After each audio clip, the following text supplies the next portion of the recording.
Alright then, hello and welcome to another episode of the most must-see career mode on the YouTube space. You don't know what you're going to get, which is kind of fun, I guess, at the same time. I suppose on my end, if I'm playing bad, I don't like it, but if it's entertaining, then good, and if it's something worth watching, then also good.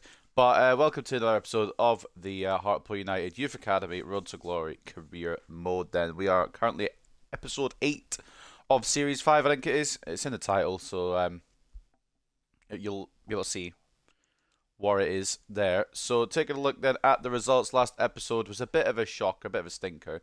We don't talk about the Middlesbrough game because that was just, it was bullshit, but at the same time Middlesbrough were a lot better than us, but it was bullshit. We've had a lot of bullshit results this season, as you can see just off this month. There's been quite a few bullshit results, but we kicked off against Middlesbrough with a 6-1 loss. That was fantastic, and by fantastic I mean help. We then drew 3-all to Bournemouth, which I'll take, honestly, because it takes points off the league leaders. It slows them down a little bit, and I guess I'm helping everyone else when I get points off of them. We then took on Chelsea in the FA Cup, and my God, did we put up a fight.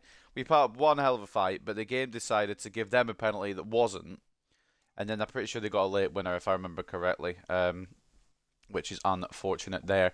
We then lost 4-0 to QPR. I think that was another one where that was just BS because we had so many opportunities and we should have scored them, and then QPR got the luckiest goals known to mankind as well, which was kind of annoying. And then we finished off with a 1-all draw against Watford. So basically, it's not been a great few episodes, if I'm being transparent. And because of that, our manager rating is in the orange. I believe it's like 50 something. It's at 60 at the moment. It it dropped because of the fact that we didn't reach around the 16 stage in the FA Cup. But we haven't got really too much cause to worry just yet. We've still got a youth development objective, which we'll do over 2 seasons. We had to sign one player of the same nationality as the club, which we've done. We've done this, but it, for whatever reason, won't register. Make a 2.6 million profit from youth player sales in 2 seasons. We've done that. We've sold a lot of our youth players for more than that, and it just doesn't want to register it. So unless I'm doing something wrong, it doesn't want to work. And then we've got a gain automatic promotion, which I can wholeheartedly tell you is not happening. Reach around the 16th stage, it will happen. So we kind of got to rescue our job somehow. I'm not entirely sure how we're going to do it. Just try and get the best results we can up towards the end of the season, I suppose, is our best bet. But not easy games again today. Some difficult ones. We've got Millwall away, which probably will be the easiest of the lot because we've then got Swansea at home, Norwich at Carrow Road. We then face Bristol City, who have Alex Scott, who's been a monster all season in career mode, and he's good in real life as well. And then we finish off this episode against Rotherham, and then by that time we'll be heading into March. So we'll be getting through the season, through the nitty-gritty. Now, we're out of all cup competitions. We got drawn against Chelsea in the 3rd round, and the board expect us to make it through that. Are they on fucking drugs? Alright, but also, there was one more signing I wanted to sign. Could not sign, he's not in here. I'm just seeing if there's anything that has turned up that we could bring in. Just the record, I'm just having a little gander. But we'll probably wait till the end of the season now. We don't need to go for anyone just yet. But there's a signing I do want to get, and I don't know when I'll be able to get him. It is Daniel Poley, but he won't move as he's too important to the club. And it's not for sale as the team doesn't have enough depth in this position. But I would love to get him in. Only 16 years of age, already 75 rated. Work rates are low, but they can be worked on quite easily. There was also Prieto that we were looking at as well. He is Messi's regen. I feel like it would be a bit unfair to bring him in. So we're not going to bring him in. At least not yet anyway.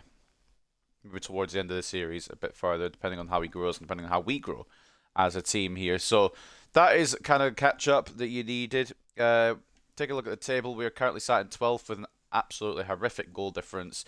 Even when I'm defending, it's just rebounding back to them, and then the goalkeepers are deciding to be the stupidest fucking cunts in the world, moving like idiots. So we have conceded a lot more than anyone else in this division. The next closest is Shrewsbury on 56. Millwall, Coventry, and Shrewsbury currentently occupy the relegation zone. Rotherham have made some kind of fucking great escape, by the way, because they were about the same points as Millwall last episode. But they've been on a brilliant run of form, and they've managed to escape the drop for now. And it looks as if the 3 relegated teams were already secured, but we'll see. We'll see how the season goes. Reading up the table, this is how we're looking. We are in 12th, like I said. As we continue to go up the playoff places, Watford in 6th, Palace in 5th, 4th is Reading with Daniel Poley, who I would love to get, but we can't just now. Norwich in that final playoff spot with West Brom in second place in automatic promotion spot, and then Bournemouth just running off with the league, to be honest with you, in first place. So I think the title's already decided, or at least it will be very, very soon. We are in somewhat like kind of reach. We're 9 points off the playoffs. I have to do the maths there real quick. 9 points off the playoffs, so it's not bad, but we just aren't consistent enough to put a good run of form together to actually make an attempt to get to the playoffs, which is kind of annoying. I just want to check something as well. FA Cup, who did Chelsea draw in the next round? Would we have beaten them if we'd beat Chelsea? MK Dons, yeah, we'd have beaten them. Bollocks. Man City and Rochdale in the replay. Hold on, what? 2-2 at the Scotland Stadium. If Rochdale can pull that off at the Etihad, that would be mental. I don't think they will, but it would be very, very interesting as well. So there's your up-to-date shite with this team. I think everything is hunky-dory. Logan Duncan, I'm not really sure about, but we do have some Youth Academy prospects coming up, which I'm really looking forward to using. We've got Ezra Jennings completing his move to left-back, so we will put him on a plan of work rates and defensive stats. Some of these are kind of leveling out to be quite bad, but we'll give him a bit more time. There's some good goalkeepers coming up as well. Decent centre-back in Ezra Lucas. We've got some good options to bring up. Not to mention as well, Squad Hub, just real quick. I usually don't go on here before the episode actually starts. We've got plenty of men out on loan to develop their craft, to fix themselves up. Hopefully be parts of this team for years to come. Some won't be, of course. But George Higgins is one I'm looking forward to seeing how his loan growth goes. He's just gone, so there's no loan growth yet. But he has got, I think, exciting prospect. Or showing great potential. One of them, he could be the long-term goalkeeper, which would be interesting. And then some good growth all over the place, really. Obviously, we're not going to keep everybody. We're going to have to make some tough decisions again at the end of the season, but I'm happy to see how they grow, whether we can make money off them, whether I want to involve them in the team. We'll figure that out as we go. So we'll get into this pre-match press conference then for the first game against Millwall. We should be winning here because they're in a relegation zone, but I have no idea what this team's going to provide for me, to be honest with you. I have no idea what I'm going to provide myself because I'm quite bad at the moment of this game. Apparently, Sporting made an offer for Ethan Roberts. I'll have to go VAR that because I can't remember what it was. He's not going anywhere.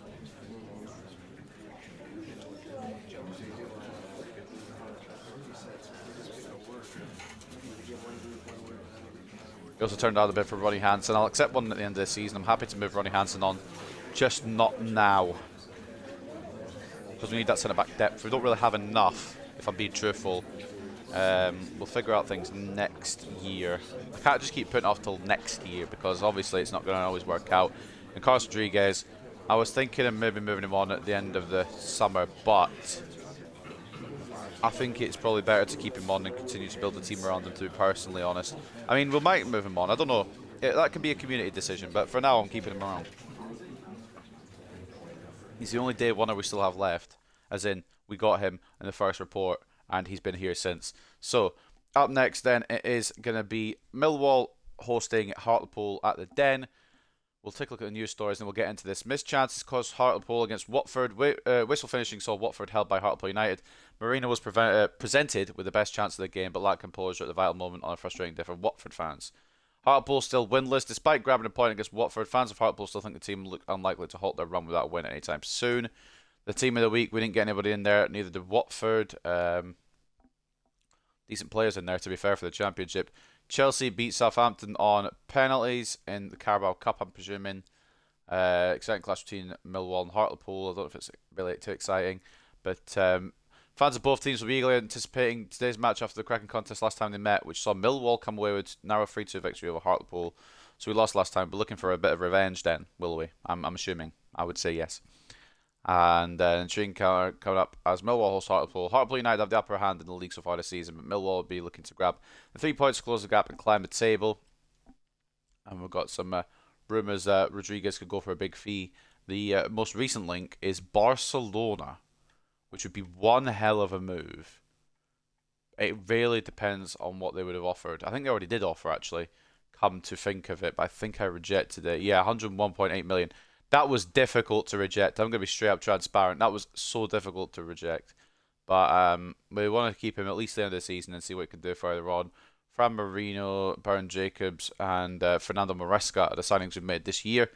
we're loaning, or trying to loan Teddy Austin out. We brought him in, obviously, for the objective, but then we're going to try and loan him out, see if he has got anything. And if he has got anything, we'll keep him around.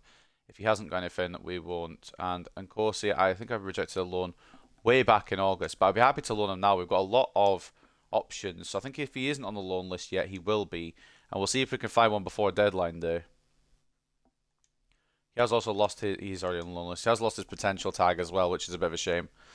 So, first up then, Millwall.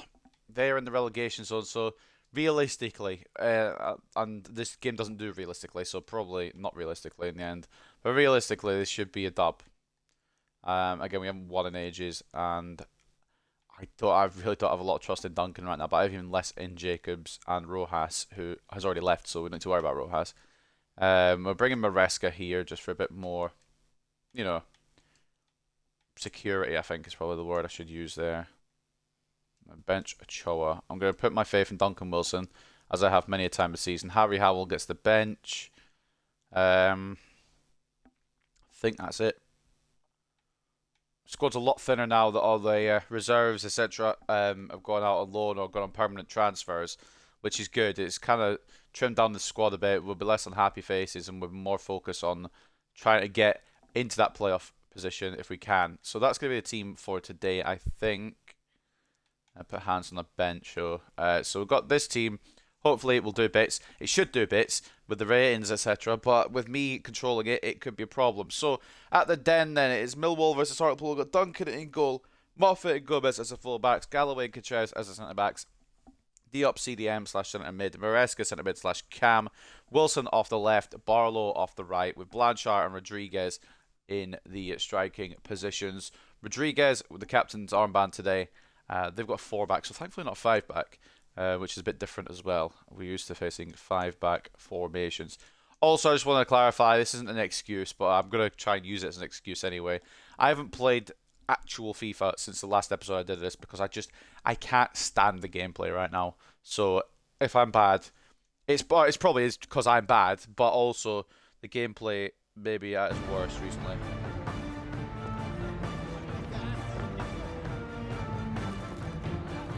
You're going to show his name because I don't know who that is. I can only presume it's a striker because I don't know who that is. But the Den, it is pouring down. Hopefully it won't dampen our mood in this one.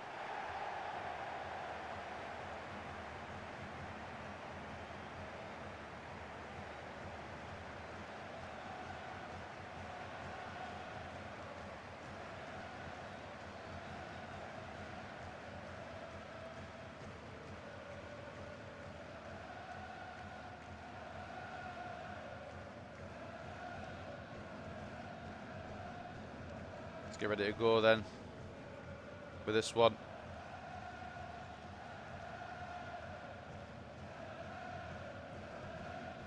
Right, so like I said, realistically, should be a win, right? Millwall are in the relegation zone. We are, granted, not in the best of form, but they're Millwall. We should be winning this.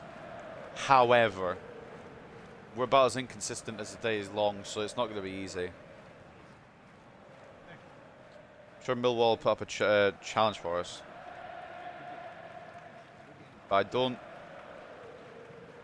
I think the only reason we wouldn't win is because I'm bad at the game. I think the only person stopping this from happening is me. So we'll give it our best, but I'm not promising anything. Decent squad we put out today. We've freshened up the wings, put a midfielder back in Maresca. The back four remains the same, as does the goalkeeper. Despite being very leaky, they're still the ones I have the most trust in.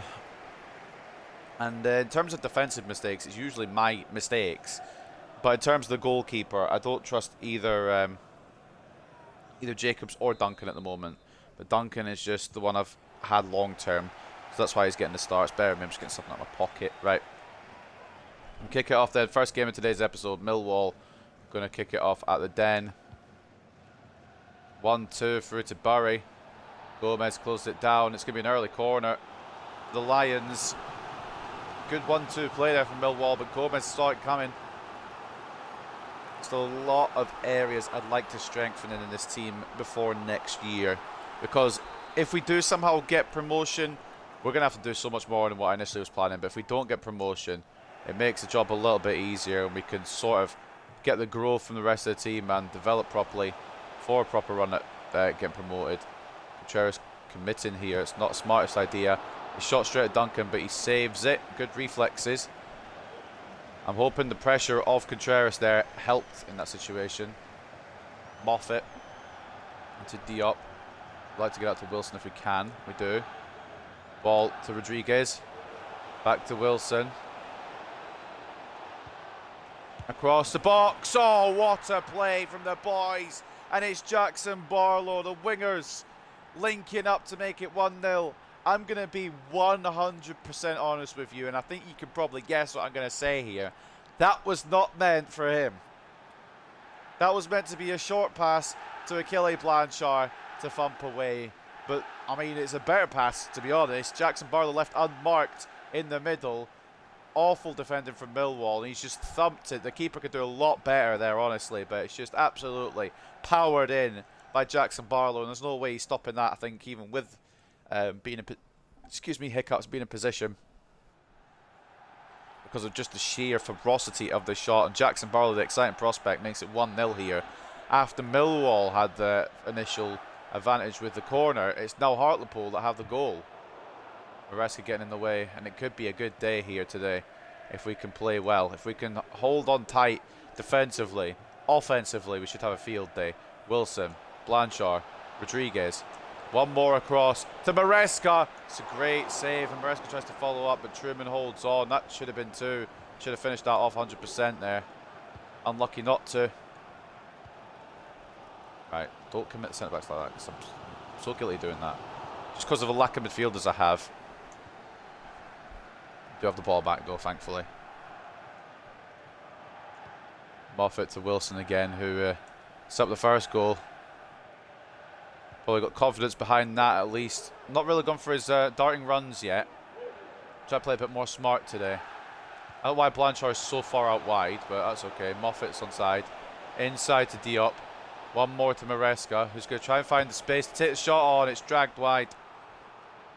I don't know why Blanchard's that far out there. Just didn't catch that right though. Fernando Maresca just off the boil with that shot a little bit.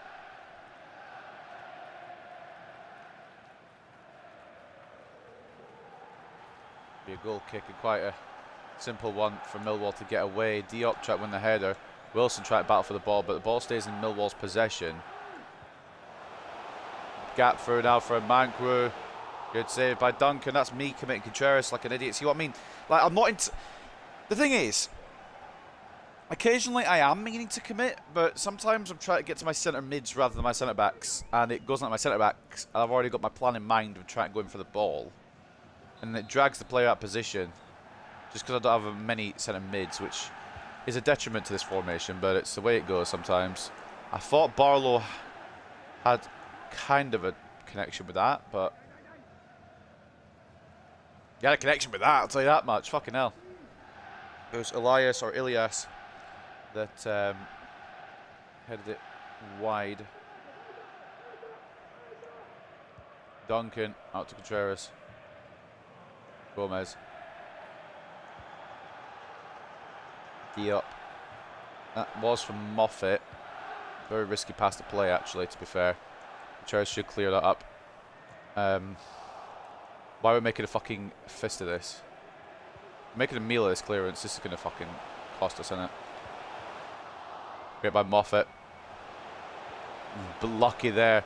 So why did that take so much difficulty to get away? Maresca continuing... Oh, sorry, Sid Gomez continuing to run. Getting the ball from Maresca. And Maresca again. Inside to Blanchard. Trying to knock it on one more to Wilson. Wilson, I saw him in that little bit of space. Just couldn't find the ball. Couldn't find it through the gap.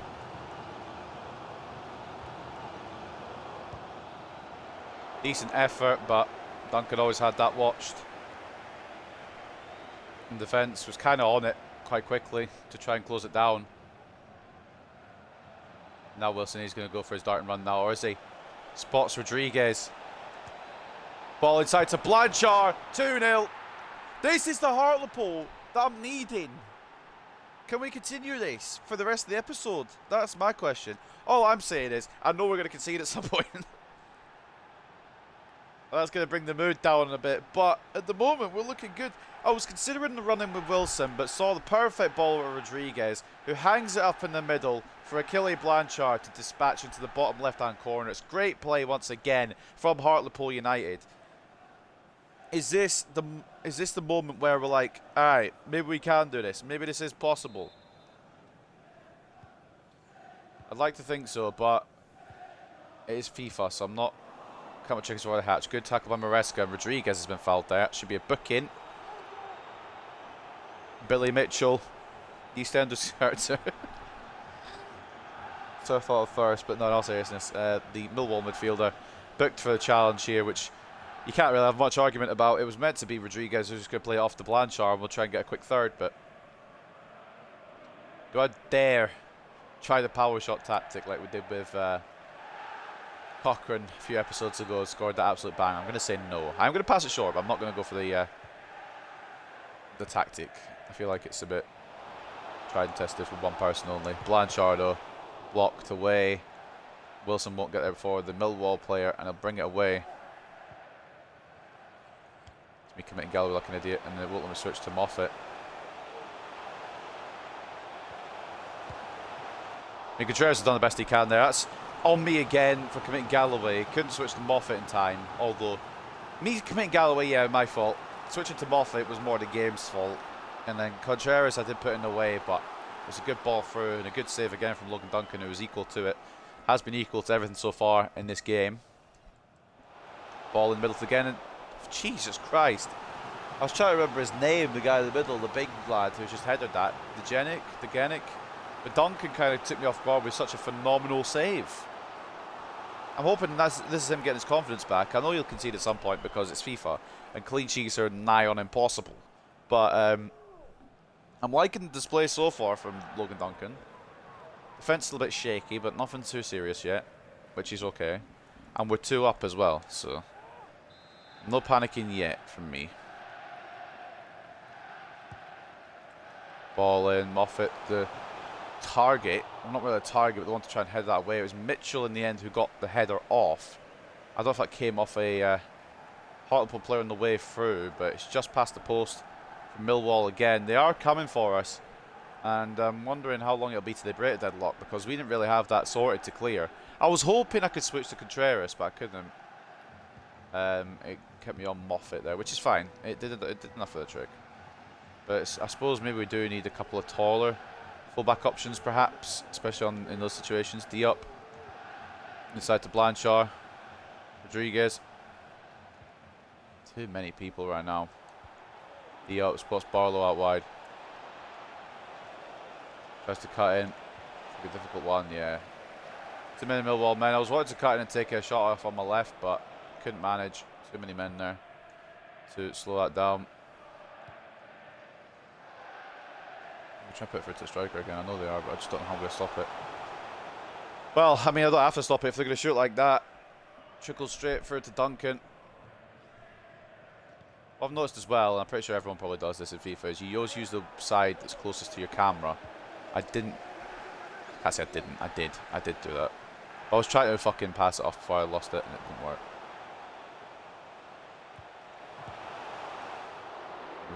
I thought Moffat was on this guy here. That's why I committed him with Galloway. That was intent. Sometimes it's intentional when I'm committing him, but Moffat didn't have that quite as I thought he would. But yeah, sometimes it's intentional committing, not accidental committing. Maresca keeping it away from Fleming there, and now we're going down the right hand side. Gomez try to spot it for it to Rodriguez. It bounces back to Fernando Maresca.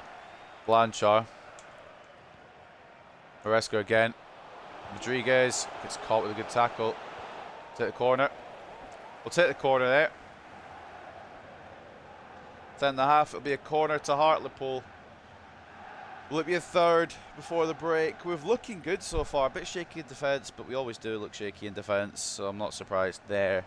In terms of attack, see how we go here. Wilson, ball in deep. Maresca knock it down. Try to find a...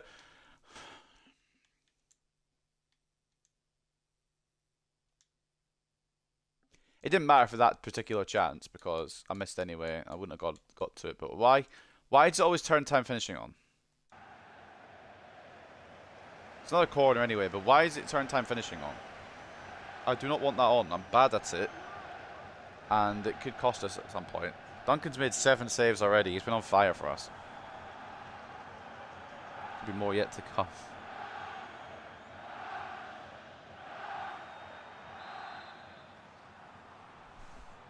Wilson, ball in again. Just a little less power on it though. Towards Blanchard. It's going to fall.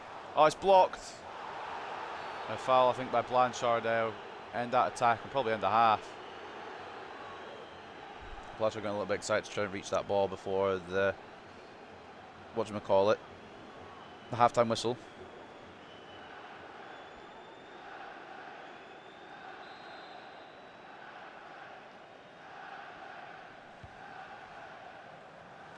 That probably will be the break. Interception by Mitchell. A 2-0 lead at the break. I ain't fucking complaining. Based off previous form, I'm really happy with that. Especially coming to the den and doing it as well.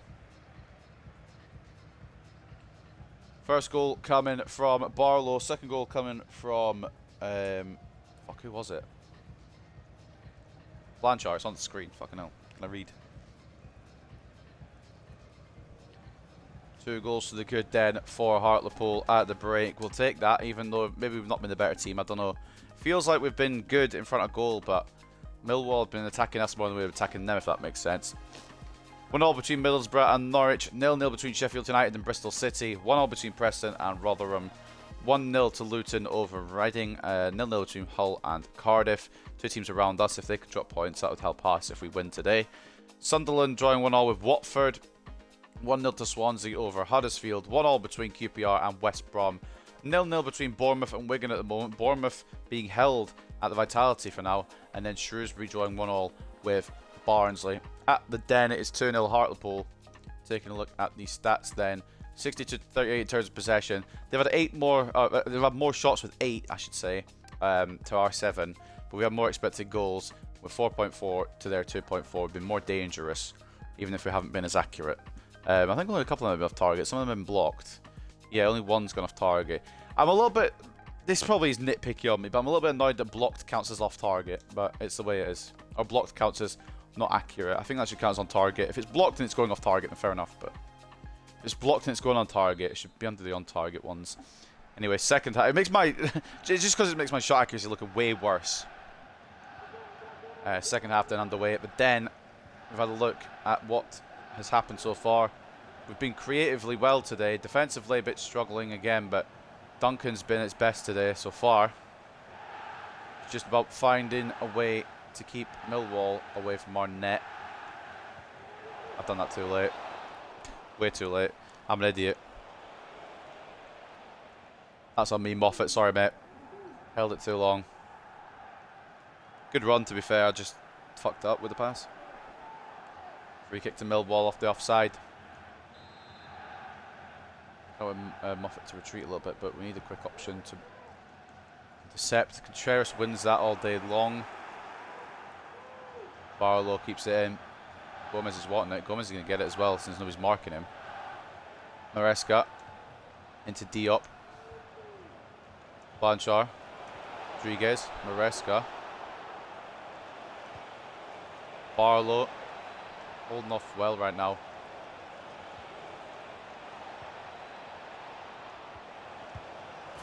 Beautiful play. Beautiful, patient play from Hartlepool. And it's Duncan Wilson to make it 3-0. I just went quiet there in case the pass went wrong and I could have yelled at the game. But that's the patience we need. We just need to employ that more in our other games. And Millwall fans will surely be hating this display from their team. Look at the play in. Rodriguez knocking it off to Wilson, who arrows it into the bottom right. Knew where to shoot it. And left unmarked again. Millwall guilty of leaving players unmarked. And Duncan Wilson, who's had a fantastic season, a great breakout season for Hartlepool, continues his form with another goal to add to the collection. I believe that's number 12 now for the big ball bastard. Interception by Maresca instantly. It could be more here. Don't watch out. Rodriguez back inside to Maresca. Oh my god, this team. Oh my god, this team. Fernando Maresca making it 4 immediately after Duncan Wilson made it 3. Can we get this every week? Can we play Millwall every week?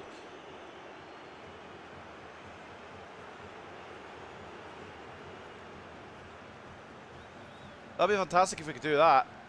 Maresca immediately regaining possession, playing it off to Rodriguez, who smartly put it back into the path of Fernando Maresca, who just converted it with ease. And we are looking unstoppable. Maresca's a fucking brilliant buy, by the way. Maresca's a brilliant player to buy.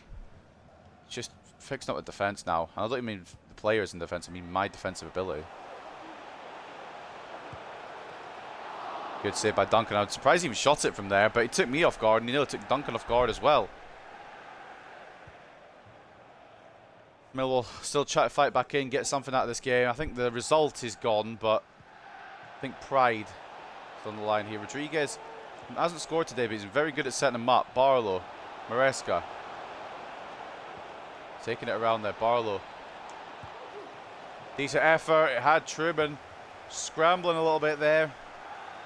I do like this because it shows the future of our wings, and they've been very good today. Barlow has got the goal, obviously, and he's been class on that right hand side. Duncan Wilson, we know how good he is, but this gives Barlow a good chance to shine as well. And there's no chance, at least for now, he's keeping Ethan Roberts out of the team, if ever. But it's good to see him. Blanchard trying to knock it down at Rodriguez. It doesn't work out. Diop picks up the loose ball, goes out to Wilson. Back inside to Malik Diop. Not the greatest of shots, but the fact that he mishits it nearly took the keeper off guard, which is quite good. The ball in from Wilson and miscued a little bit, but it could have dropped in there from Malik Diop. And it had Truman scrambling there. Another corner for Hartlepool, which will be delivered by Jackson Barlow once again. Ball in straight into the middle. Malik Diop off the line. And it's away by Millwall on this occasion. Moffat wins it back though. Galloway, now Diop, Maresca. That's not the kind of, I mean, it is where I kind of want to put it, but not to that player. Maresca wins it back and tries to keep it in, but is unable. And we're going to make some changes now just to freshen things up a bit. We've got a job done here. Job is done. We're bringing Cochrane in this spot, and we're going to, we'll leave the wingers. We'll leave the wingers. We're going to bring on Howell. We can bring on McGregor as well, I think. We'll leave the wingers because they've been fantastic today. They don't deserve to be brought off. Change from Millwall as well. Maku, I think, guy who scored 3 and 3, unable to score today. Vadio coming on.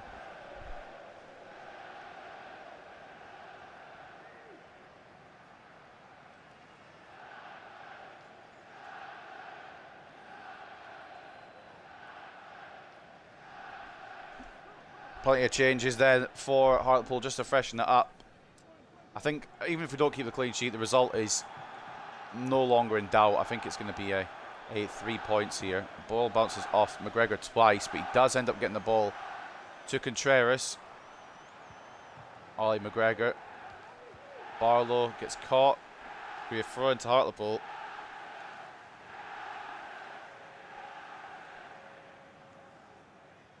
I don't know why ball's running so far back. Maresca.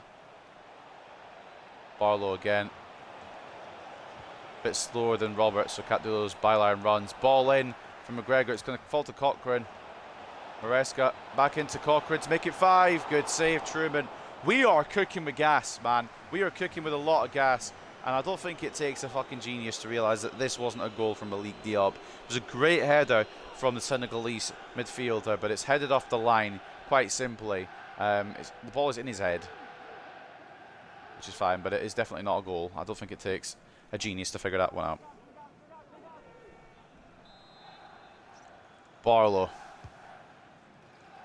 Maresca makes it 5. Oh, Jesus Christ.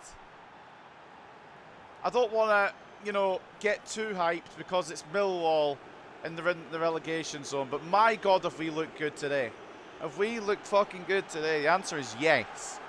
Phenomenal start to the stream after not playing for a week. Maybe it's what I needed, a bit of a break. Then again, I'm going to fucking hype all this up and then lose the next game. I can 100% feel that. But no, great job from everyone today so far. And that's number 5. Maresca's second of the day as well. He's such a good little midfielder, honestly. Smart signing that. Probably an end game one as well, truth be told. Depending on his growth, actually. Should be good. Should be good enough. McGregor gets enough on it. I was trying to switch to him, but wouldn't let me initially. The AI got a tackle in though, so it works out. Maresca, he's been running it all day. Barlow. Wonder whether to bring Marino on, but don't need to yet. Rodriguez. Howell. Could have been 6. I mean, as much as we're playing good, Millwall are letting us. They're not really slowing us down. They're not really putting any kind of stoppages in our play. They're not really... I mean, what they are doing is letting us play flowing football, which is exactly what we want to do. Duncan Wilson, heavy ball in towards Maresca, trying to knock it down with him. It's going to come to Cochrane. Back to Gutierrez. Maresca again. Get caught here. Galloway, Cochrane, Barlow. That's a poor touch. Not of his own accord, obviously, but just can get the ball under control. Not exactly what I want to do as well. Don't know if I'll be able to stop it though. He was lining up a power shot there, but Galloway getting the foot in, the smart. Now Maresca going again. Barlow picked out with a brilliant little ball. I thought Howell was asking to go through.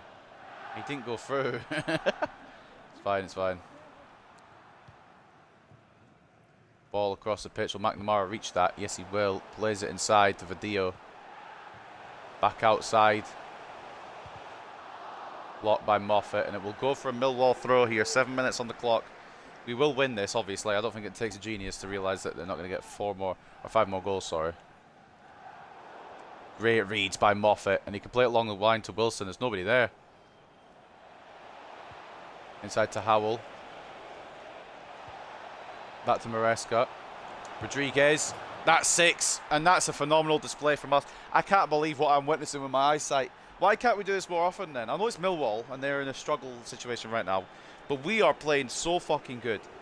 Incredible football from Hartlepool United.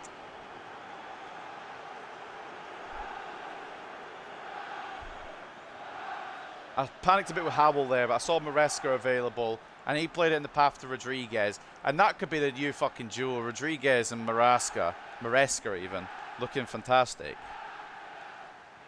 I mean, this whole team is looking fantastic. There's no kinks in the armour at the moment. I would say the centre-backs, we are going to have to upgrade them, whether I like it or not. I do like Gutierrez and I do like Galloway, but we've been probably playing with them season too long. Truth be told, and we'll need to upgrade, absolutely. Despite the fact I'm not good at defending anyway, I still don't feel like it's all me. I think some upgrades will be needed. Rodriguez can get another one here. Oh, why run out here? Why'd I run out here? Barlow for 7. Oh, good block. Cochrane can't win the header. Millwall could be on for an attack here. Fleming out on the left. Good read by Gutierrez. I knew where he wanted to go with it. It was just about getting that positioning sorted. McGregor into Maresca, who is fast become one of my favourite players in this team. Barlow, who we're finally finding out why he's an exciting prospect. He has been class on the right today. Just wanted to knock that back, but I did it a touch too late. My own fault. I'm not fucking blaming anything. I get to Moffat so I can cut that out. Beautiful. We have been, I don't want to tip my own horn, but we have been a different breed today, different class. Poor pass there though. Millwall still could take one off us here. Not with Contreras just bullying through. Fucking hell. What a display. I don't know what... Right, I'm going to be 100% transparent with you. Yeah, I expected to win. 6-0 was not the score I expected to win by. Fucking hell, we were cooking on all cylinders. Great performance from everybody. My man of the match personally would be Maresca. Just sewed it all up and had everything controlled in midfield.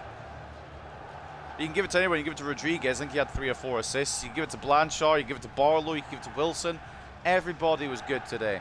Defense was a bit shaky, but even when they needed to be, they were there. And of course, Duncan, phenomenal display to keep his clean sheet as well in that first half. Millwall didn't really threaten in the second half.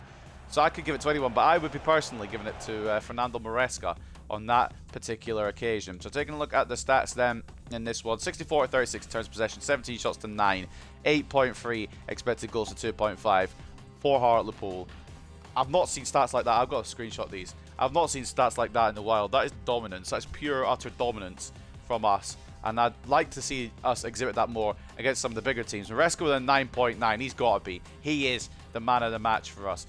Absolutely phenomenal midfielder. Bringing him in was a master stroke. Why he was on the free agents, that's all I don't know. But why we brought, I'm so glad we brought him in. Some fantastic displays from everybody, though, not just Maresca. 2 goals and an assist, though, from the Spaniard in midfield. Gives him a 9.9. Rodriguez with a goal and a hat-trick of assists. Gets him a 9.5 rating. Duncan Wilson just absolutely playing phenomenally as well. Barlow as well. Both the wingers today, fantastic. And it shows that if we don't use Ochoa, we don't use Roberts, we've got some very good understudies to take their places if necessary. 9.5 for Rodriguez, 9.4 for Wilson. 8.7 for Barlow, I should say, as well. Goal and assist from each of the wingers. And a clean sheet, some phenomenal goalkeeping today as well from Logan Duncan.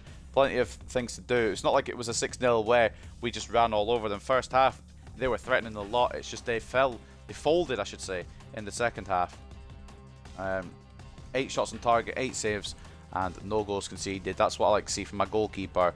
And of course, we did have a goal as well from Michele Blanchard, 7.4. We just refreshed him because he was probably the only one in that attack that didn't feel like he belonged in that attack, if that makes... Not like he didn't belong, but I'm probably using the wrong wording here. Basically, he didn't feel like he was playing at his best as much as the other guys were playing at their best. So we swapped him off for Howell, just give him a bit of rest for the next game, which wasn't a bad idea at all. Man of the match for them, if you could pick one, was Milos Degenek. He had a good header, forcing a brilliant save at Logan Duncan. And 7.1 for Fleming as well. Connell Truman, the goalkeeper, 11 shots on his goal. Saved 5, conceded 6. Not fantastic, but the fact that he was the 3rd best player for the Millwall side just speaks volumes about how good we were today. How fantastic we displayed ourselves. And it was just a straight up beating of the Millwall side, who it looked like they're probably going to end up going down. So let's get the post-match interview popping. Very happy with that.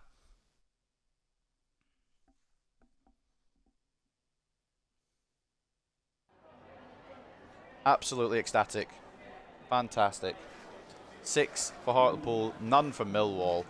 Maresca out of this world in that midfield. Fantastic link-up play from him. Just a fantastic player in general. Feels so good to use as well. And I could have asked for more from him today. He's got to be the long-term. He's going to be the long-term midfielder. I'm hoping his potential doesn't crap out at something like 78 or 79. I think he does have a potential tag. But I'm going to go VAR that real quick. After this press conference, post-match press conference. I think we can turn things around now. It was a good... I mean, if we can win 6-0, confidence is there, if nothing else. Oh, man. And we absolutely patterned them, which is what we needed. What we had to do. Fantastic, boys.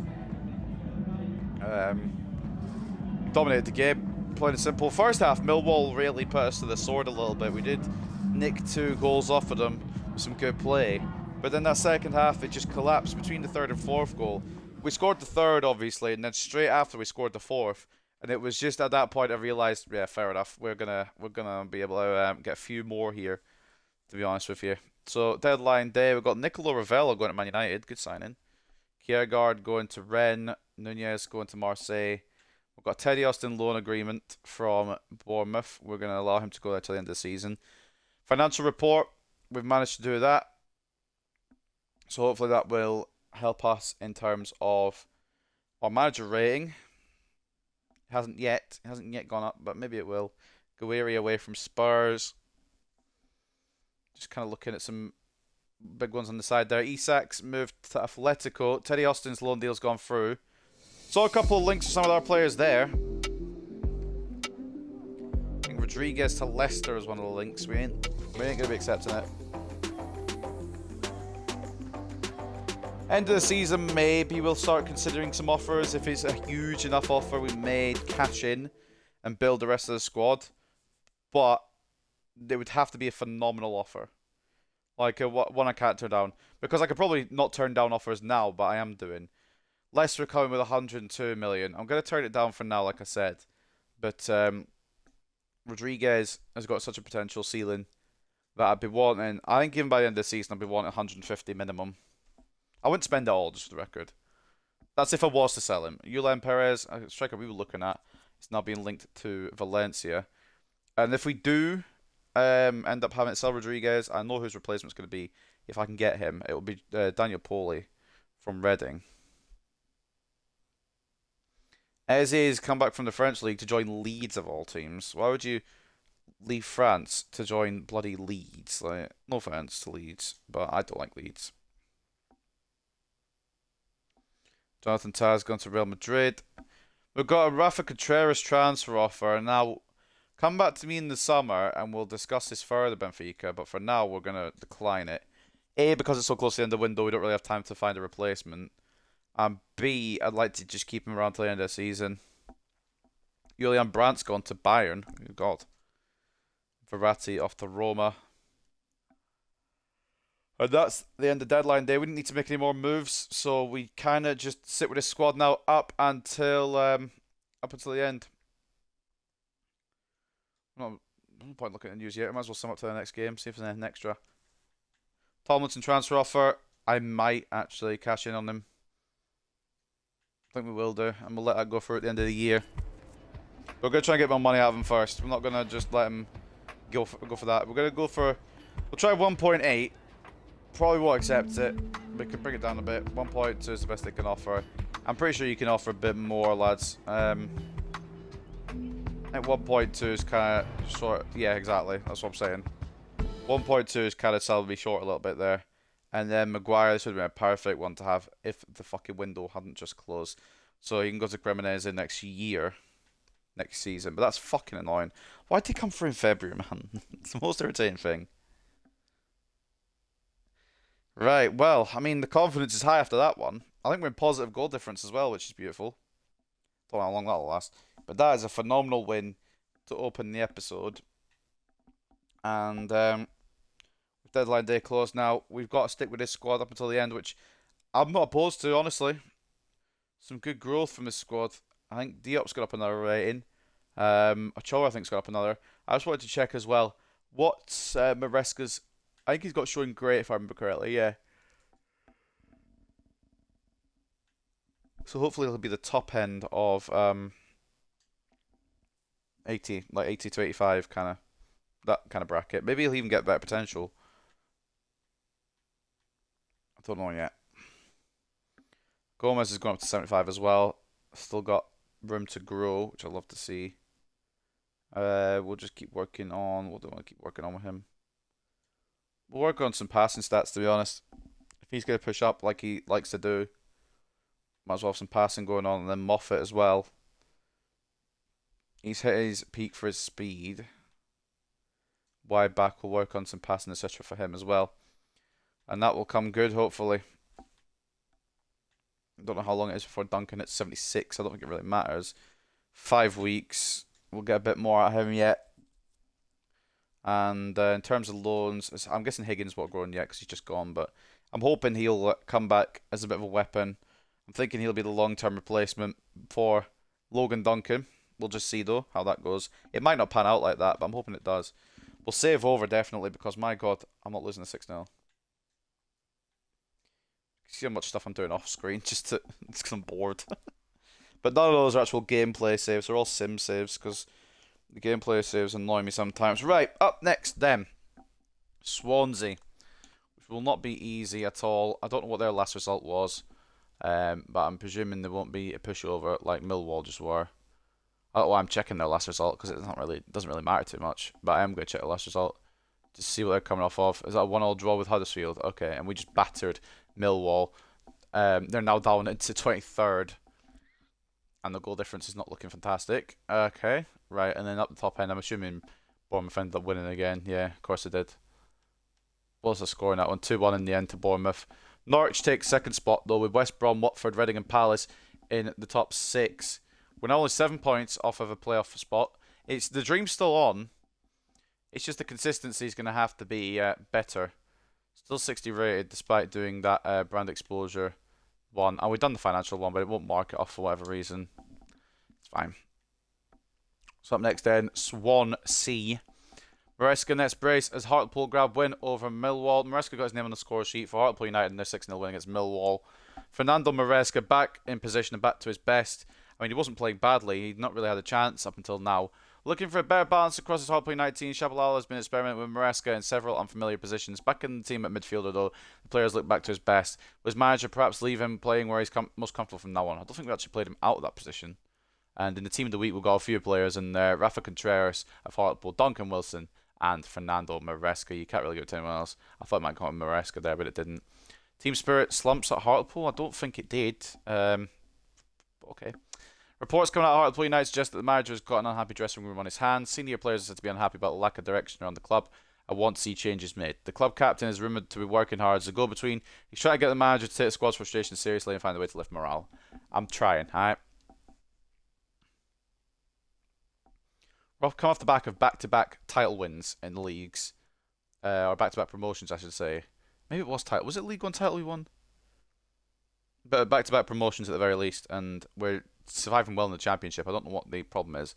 I don't know why they're expecting back-to-back promotions, because that's just impossible. Swansea City came away with winning the previous encounter between the two teams. Shabalala and fans of Hartlepool United will be hoping for a reversal of fortunes this time around. I dread to think what the scoreline was. I'm going to go back and check, but you'll be seeing some of the fucking bad parts of the season as we go back and check. An intriguing encounter coming up as Hartlepool Swansea. Hartlepool United have upper hand in the league so far this season, but Swansea were looking to grab the 3 points to close the gap and climb that table, baby. And Championship Player of the Month for January. Rodriguez got nominated for Hartlepool. Marildo Kaue, I probably pronounced it wrong, he got nominated for Norwich. Pellegrino for Barnsley and Ingvartsen for Watford. And in the end, it was Ingvartsen here, Mr. Marcus Ingvartsen for Watford. His impressive performances for Watford earned him the EFL Championship Player of the Month award for January.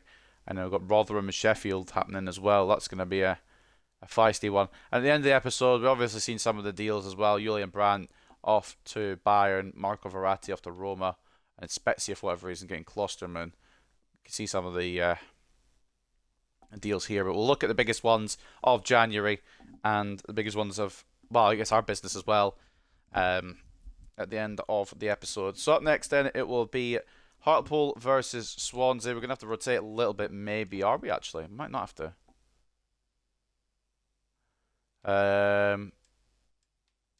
I'll keep Barlow on. We're going to give Ochoa a run out though because he's getting a little bit upset. Spaghetti, he's not getting time, which I can understand. But at the same time, Wilson has been playing out of his skin, so can't really justify dropping him too much. Maresca comes back in. I think we're going to start Cochrane back here with Maresca in here, and then we'll have Diop there, and I do want Marino involved actually. We'll have Diop have a rest. We'll let him have a rest. I don't know why he's upset. He just played a great game. I think we'll go with that for this one. Same back four because it's a phenomenal back four.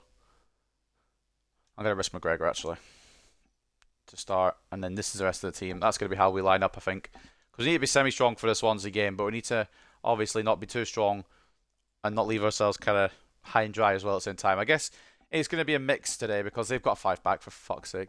Duncan in goal, Moffat and McGregor as the full-backs, Galloway and Contreras as the centre-backs, Cochrane centre-mid/CDM, Maresca in that centre-mid/cam role that he flourished in last game. I'm hoping he can do again. Barlow off the right again, deserved after that last performance. I was going to do with Wilson as well, but Ochoa, he's getting a little bit pissed that he's not getting opportunities, so we'll start Ochoa, and Blanchard and Rodriguez will be the strike partnership again, with Rodriguez being the captain today. Put all the goal news on as per usual, and whilst loads something get a drink as well. There is no goal news. We're the only ones playing. So for this game then, at Victoria Park, it's Hartlepool United versus Swansea. Let's get into it.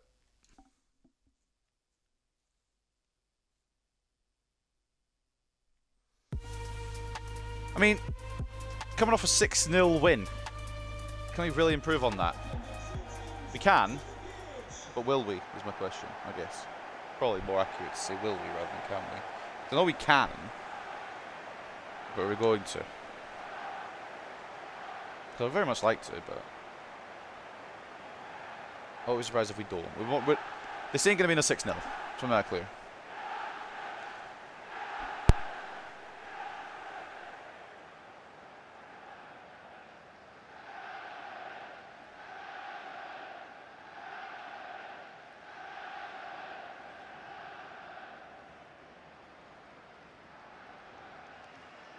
It was phenomenal play last episode, and or last game I should say. I'd like to repeat it, but it's this video game.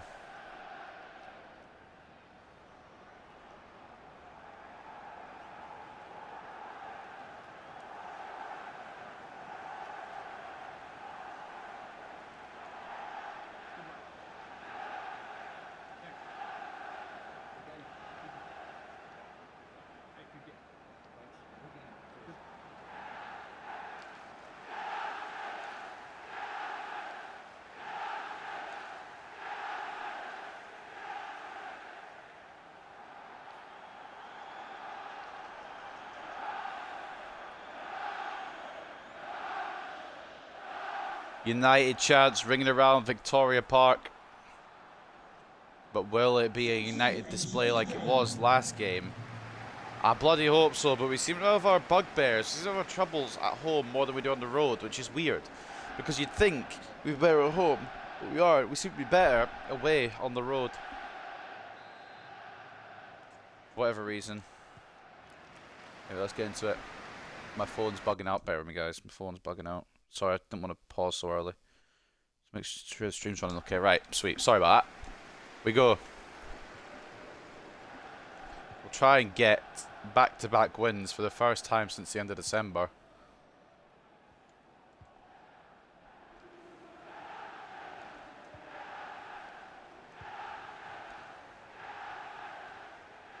Don't know how Maresca will do against a 5-back system, though. I'd like to think I perform again, but I'm not. Just gotta have patience again. Figuring out where we want to put it. I hope it goes in the right direction, to be honest. Choa gets the ball out from him, unfortunately. That's Swansea move. Read by Contreras, but can't keep the ball. McGregor gets a brilliant tackle in. We'll bring it away.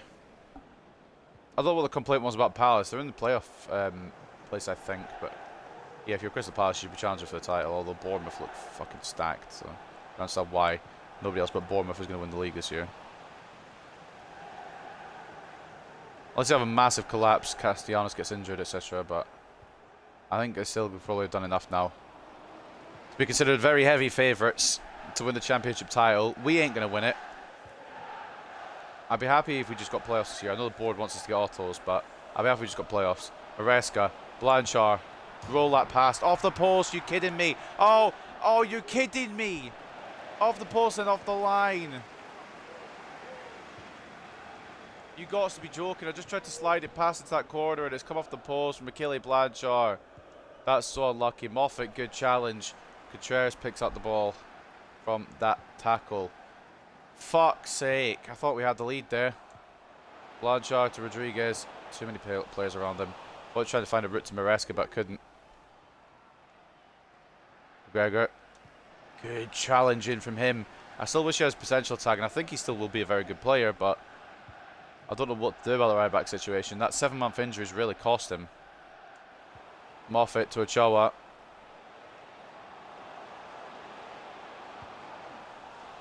Can't find a way in. I'm going to be honest, and I think I'm going to say, I think we already know, I like Wilson more than Ochoa, but I'm wondering if right-hand side would be better for Ochoa, but then he would be behind Ethan Roberts, and I don't know if I want that. It's a difficult position for him. Maybe I'm just so used to enjoying, too used to having Wilson now and enjoying using him, that I need to get back into the knack of using Ochoa.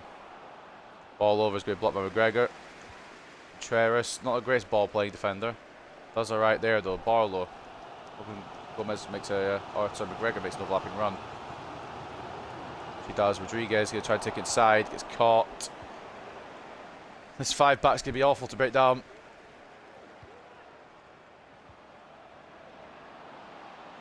Fuster coming through. McGregor closed it down. He's been phenomenal in this early part of the game today because they've been focusing on bringing it down the left, Swansea.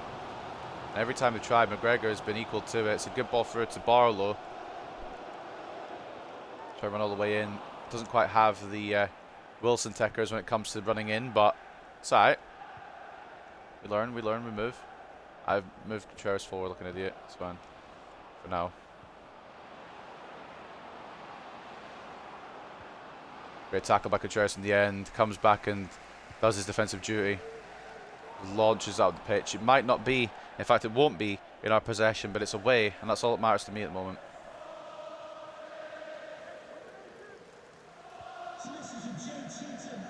Oh, Jesus Christ. Poor from Swansea there, just dribbling off the pitch.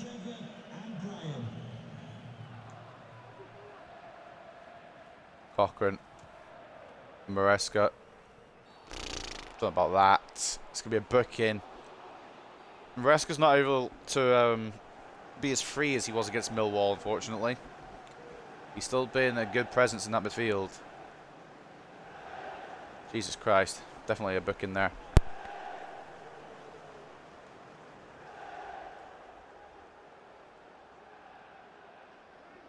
You get to see a goal in this one. Will this be a changing of the guard here? It was meant to go to Contreras. Thankfully it has.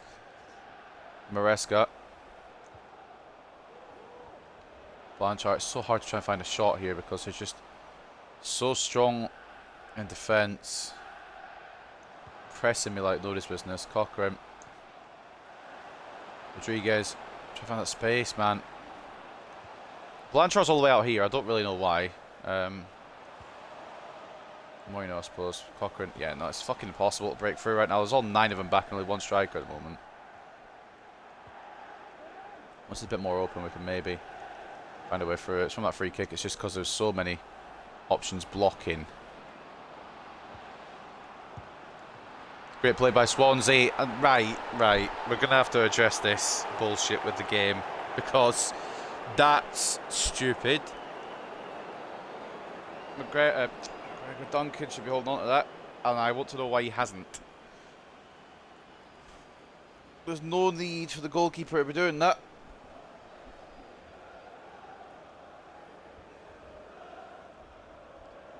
That's kind of annoying, honestly, but what do you expect from FIFA 23? I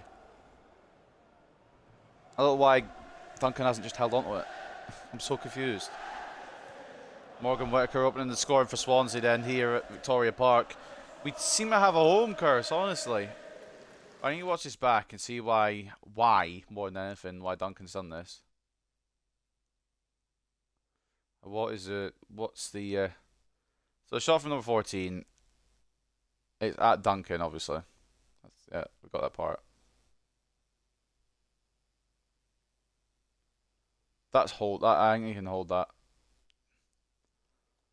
Maybe make an effort for the rebound, but it's fine. 1-0 down. We got broken down too easily. It was good movement. Actually, really good play from Swansea. Just unlucky for Duncan there. I thought he would hold on to the initial shot and we wouldn't have an issue, but didn't occur. Now we're a goal down. Maresca. Try to go all the way through, but close down. There's just too many fucking Swansea defenders, man. They're going to probably be more defensive now they're a goal up. We've had so much of the ball, but we just haven't been able to do anything with it because they've been so defensively sound. Ball away by Contreras. Blanchard just about pokes it to Ochoa. Back to Achille Blanchard, who takes every touch and just gets caught up between 2 Swansea players. They're pressing the fuck out of us. Pressed 3 times to get to Contreras there. Finally it worked. Awful touch from Maresca. Gets the second ball. He's going to keep fighting for it. And he keeps fighting for it very well. And now it's Fernando Maresca. He's gone past 3 Swansea players. Just needs an option here. Sorry, if that's not a penalty, I don't know what is. Because the ball's already gone. The goalkeeper's fully tripped me up there. I can't believe that. I was getting ready for a penalty, but apparently the game has decided otherwise. Cool. Probably going to be the break then, unless they get one more chance here, which the game is looking like it's going to give them one. Which is fun. Never mind, they passed it all the way back. So 1-0 at the break. Poor goalkeeping from Logan Duncan, gifting them a rebound from Morgan Whittaker to just easily dispatch to the back of the net. Not to mention the potential penalty shout there at the end. Maresca passing it across. But also got caught by the goalkeeper. It was a good bit defending to prevent Rodriguez from finishing off, but still.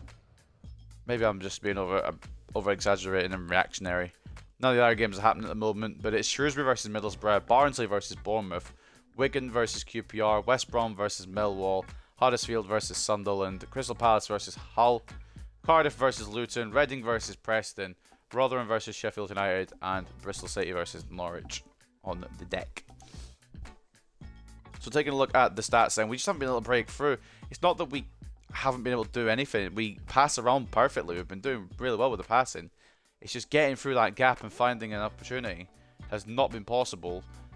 Swansea taking full advantage of that. 60-40 in terms of possession in favour of Hartlepool, but 3 shots to 1 in favour of Swansea. 1.2 expected goals as well to 0.3. It's just difficult to try and find a way through, but we're going to have to try and find a way through now with being a goal down.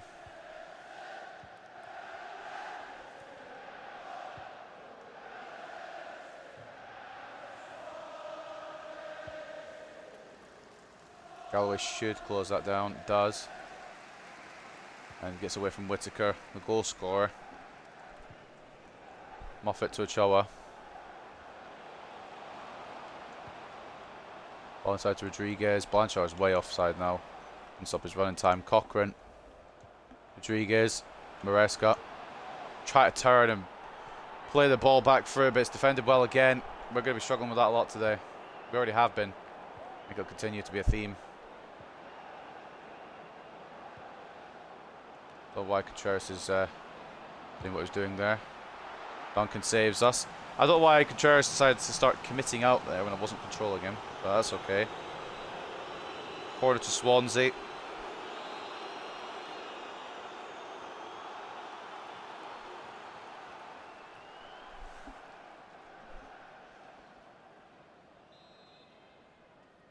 Whittaker. They bring this ball in. Headed up initially by Barlow. And I think Ochoa got something to it, but it was last touched by Manu Foster of Swansea, I believe. Yeah, right, goal kick. Come on, lads. If we can't win, let's try and just get a point on the board.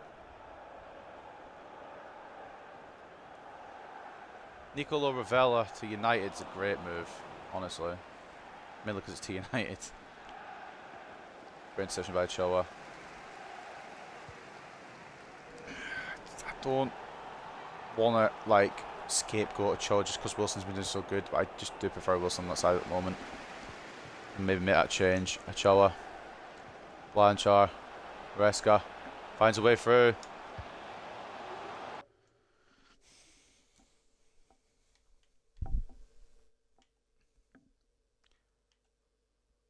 Especially 67. It's not great, but it shouldn't be that bad, should it, really? Bring on Wilson. Just a bit more creative, isn't he? In my opinion.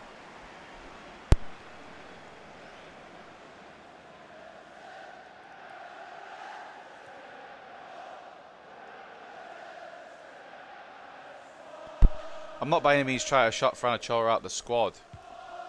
I'm just really enjoying using Duncan Wilson, and there's no point in me using someone when I can use someone else better. That being said, he was on the floor and I tried to pass to him there.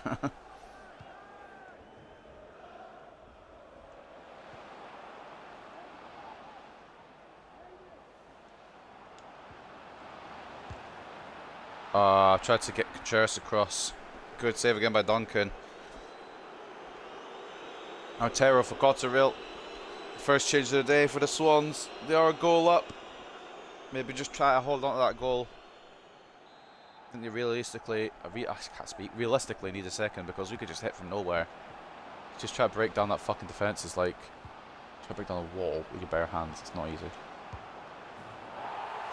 Great play. It's great play. Nothing I can do there.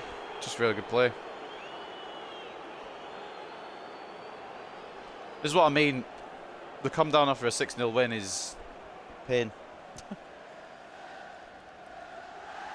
I've nothing I can do there. I'm trying about the best I can. Put McGregor in, tried to put the block across. Duncan could do a bit better, I think. Here's the centre back taking the shot.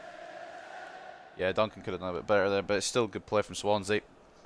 First goal, despite them good playing, it was a rebound goal, and that kind of pissed me off, but they deserved it. And then that one probably seals the deal. We can't even break through once, and they've scored twice. So I'm not counting chickens for the hatch. Can't even get the ball to Wilson. Oh Christ! I don't know why it's like done that with Contreras. Kind of left me in a situation, but it's a good save by Duncan to prevent it from being a third immediately.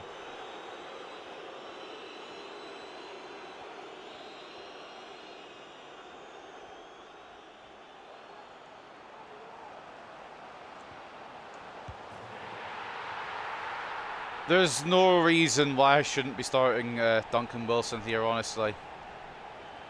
He just puts his head down, guns for it, plays the ball across to Rodriguez, who gives us one back.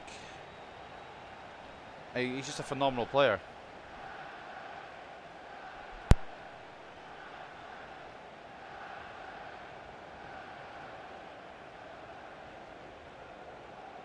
We had around an hour of Ochoa, not doing much off that left-hand side. As soon as Duncan Wilson comes on, he provides a goal. And if it upsets Ochoa, I don't know what to tell you, because Wilson's very good.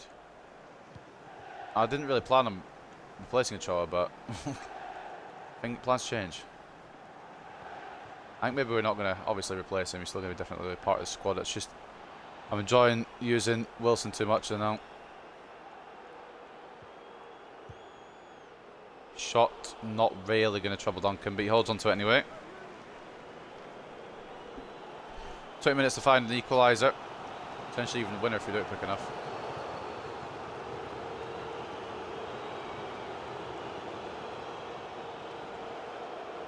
I thought he was going to... Right. Thinking there was, I thought he was going to put me down for a foul.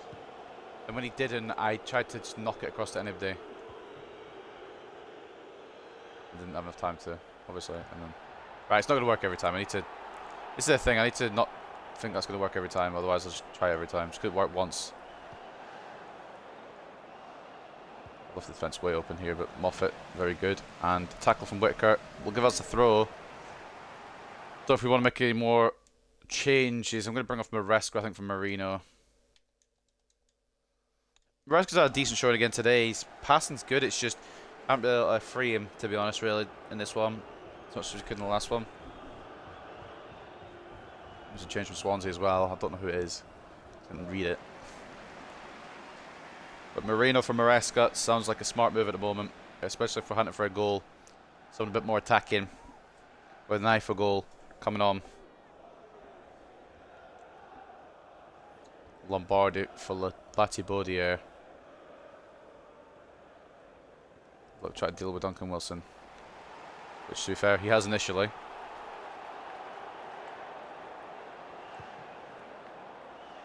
Cochrane. Back to Wilson. Wasn't meant for Cochrane, but it could still work out.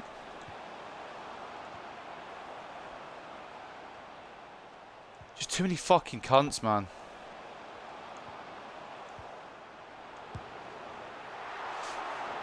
Made the room for it, but it's a good save. And Roberts as well. Just a bit more on that side. Not used them today yet either.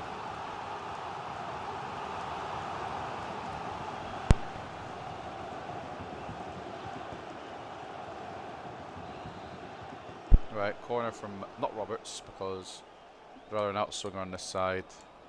But the other one from Rodriguez, I fuck it, let's go Roberts. Towards Blanchard. Not great. Cochrane. It's not really the technique I wanted on it, but it's still an effort, I suppose. Marino wins a header. Cochrane. Wilson. Oh, great save again from Benda. But Duncan Wilson, I'm sorry, he is a fucking talent. He's so fucking good. I don't want it to be at the expense of Fran Ochoa, but how can it not be the way he's playing?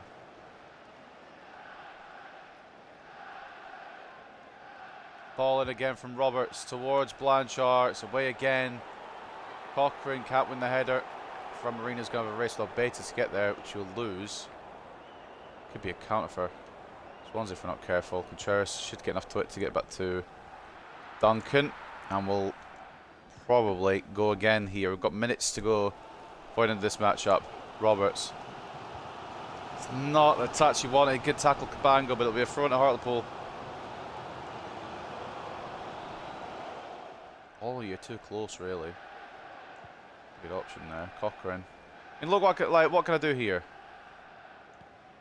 Nothing really on.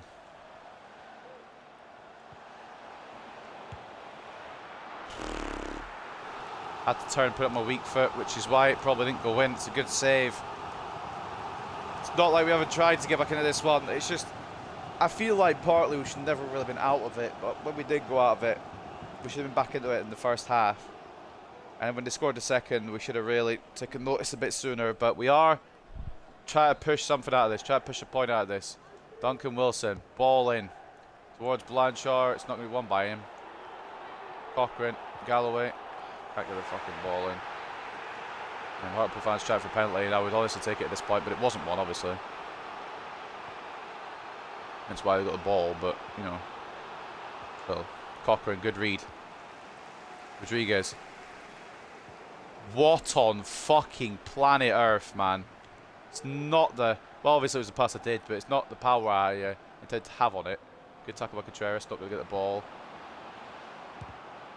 Blocked by Rafa Contreras again. Good save by Duncan. We're going to have to push up the pitch straight after this corner. Just get the ball back every time there. Bounces just keep going in their favour. Kind of annoying, but what can you do? We've got 2 minutes. They might just hold it in the corner. I wouldn't blame him either. They haven't held it in the corner at all. They played it around quite well. We need to win this back ASAP. We have done. Douglas Moffat is just going to put the burners on now. He's going to need some support. And it's Duncan Wilson that is the support! Oh, lovely. This man. This fucking football player. I'm sorry, Ochoa, mate, but I hope you can understand why we're using this man. Fucking big ups to Moffat, who won it back and just ran the whole way, tried to keep the game going, and just hoped that somebody would be there to receive that pass. Thankfully, Duncan Wilson was, and we will steal a point here at Victoria Park. And look at that, man. He's a fucking skinhead genius, man. Incredible episode so far today. And it's a 2-2 draw. And I can't help but thinking a certain Duncan Wilson inspired that comeback. We'll take that, absolutely. Would have rather the win, obviously, but a draw's a draw. It's a point still. It's better than nothing. And Swansea made us work for it with their defensive work, to be honest with you. And I thought for a little while we weren't going to get it, but beautiful counter-attack at the end there. Moffat just had to run, and he did run. Played it off to Duncan Wilson, and it was fantastic. Absolutely fantastic. Receiving a point when I don't know if we deserved it, but we damn well had it. Wilson, I believe involved in both goals. Definitely involved in the second one anyway, if nothing else. But taking a look at the stats then at the end of the game. Bit robbed off of Swansea really, but we did rally and we did get the performance right in the second half, even if we slightly fell asleep in the first half, I guess. I can't think of the word I'm trying to think of, but we'll just try and rephrase it. 59-41 in terms of possession in favour of Hartlepool. 10 shots to 8 in favour of Swansea, but 3.3 expected goals 2.5. We definitely deserved something out of that match, in my opinion, and we got it. And he came off the bench and became man of the match. I want to use Ochoa, but I can't drop him. He's just... Duncan Wilson, he's a fucking masterclass of a man. Goal and assist at an 8.8 today. Moffat as well, phenomenal display at left back and assisting that equaliser, putting a long burst and run all the way to the other side from his own box to set that one up. Contreras, a solid display. Rodriguez as well, a goal of 7.4. Duncan could have done a bit better today, but he was solid still. 8 shots on his target, 6 saves, 2 conceded. Take a look at the opponents there. Their best player, Morgan Whittaker, with an 8.5 and a goal. Obafemi was definitely a threat throughout the match. Kundal with an assist and 7.6, and then Cabango, decent defensive performance as well as a goal. So I don't know why he's only getting a 7.5, but ultimately he got the other goal for Swansea. And I was going to check the goalkeeper rating before I went and looked back at that fucking equaliser, because my god, what an equaliser. But Bender for Swansea did well for a little bit, 6.5 rating. 6 shots on his goal, 4 saves, 2 conceded. And I can't believe how much the game changed once we brought Wilson on. I don't want to not use Ochoa though. But here we go, here's the equaliser again. Moffat running the whole length of the pitch, knocking it back to Wilson. And the limbs in Victoria Park are let off for Hartlepool as we manage to scrape a point out of this one. Duncan Wilson, take a fucking bow, lad, because you are, quite frankly, probably my player of the season so far. I know Rodriguez has got more goals and assists and everything, but we know that from Rodriguez. Duncan Wilson's had such a breakout season, and he's been a star. He had a little bit of a dry patch towards the end of 2026, but opening 2027, he's just been phenomenal. Let's get to the post-match interview then. I was going to say, why are these all 0-0s, but they've all just kicked off. We had the early kick-off. Never back the early kick-off. So if you thought we were going to win, don't think we're going to win. Especially at home. We seem to have more trouble at home all the time. Alright. Well, hard-fought point. We'll take that. We do need to start games better, but I like a team that never gives up. We're going to go a positive route today, because that was a fantastic point. I need to have a full-on conversation with Fran Ochoa. We need to have a word. We need to have a full disclosure here, mate. You're good, but there is someone who's slightly better right now. We played a lot of games. We'll just come up with an excuse for that. We didn't beat Swansea either time, but that was a phenomenal moment getting the equaliser.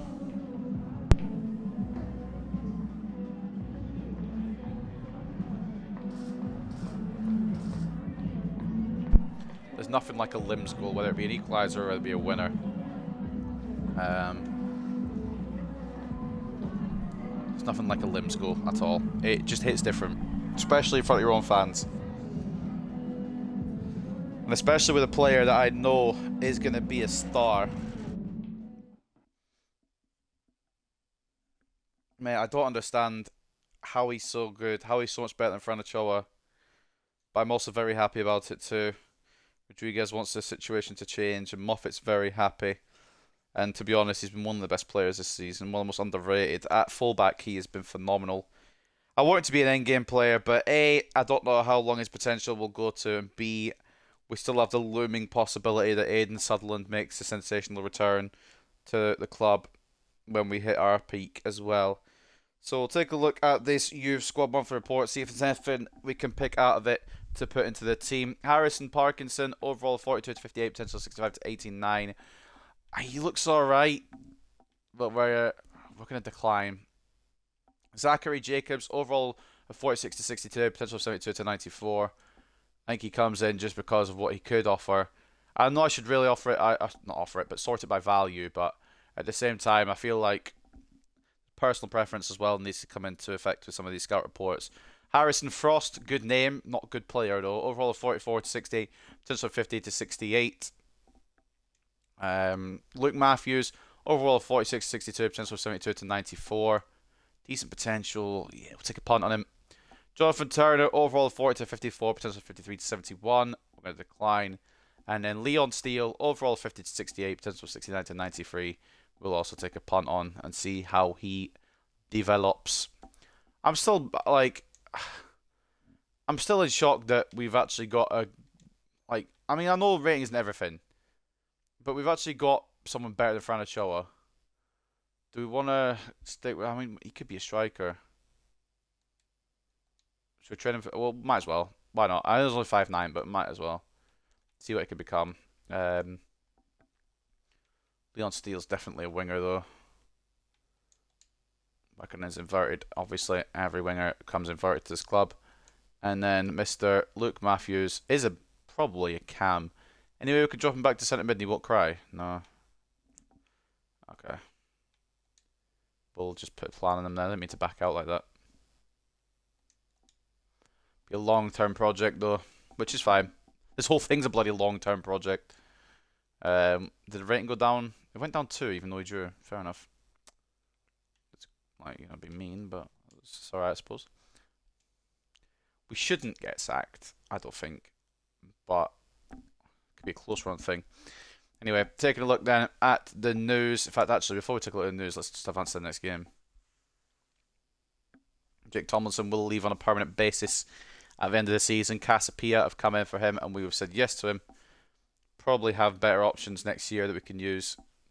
So I think it's a smart move and an A deal. Could have got up to 1.9, so 1.7 is good.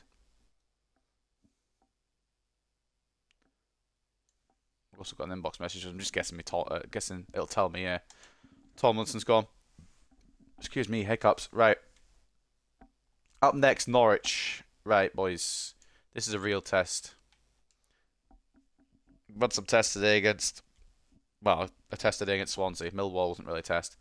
But this is the proper one. This is a proper litmus test. Can we try and pull off something like a promotion or even the playoffs?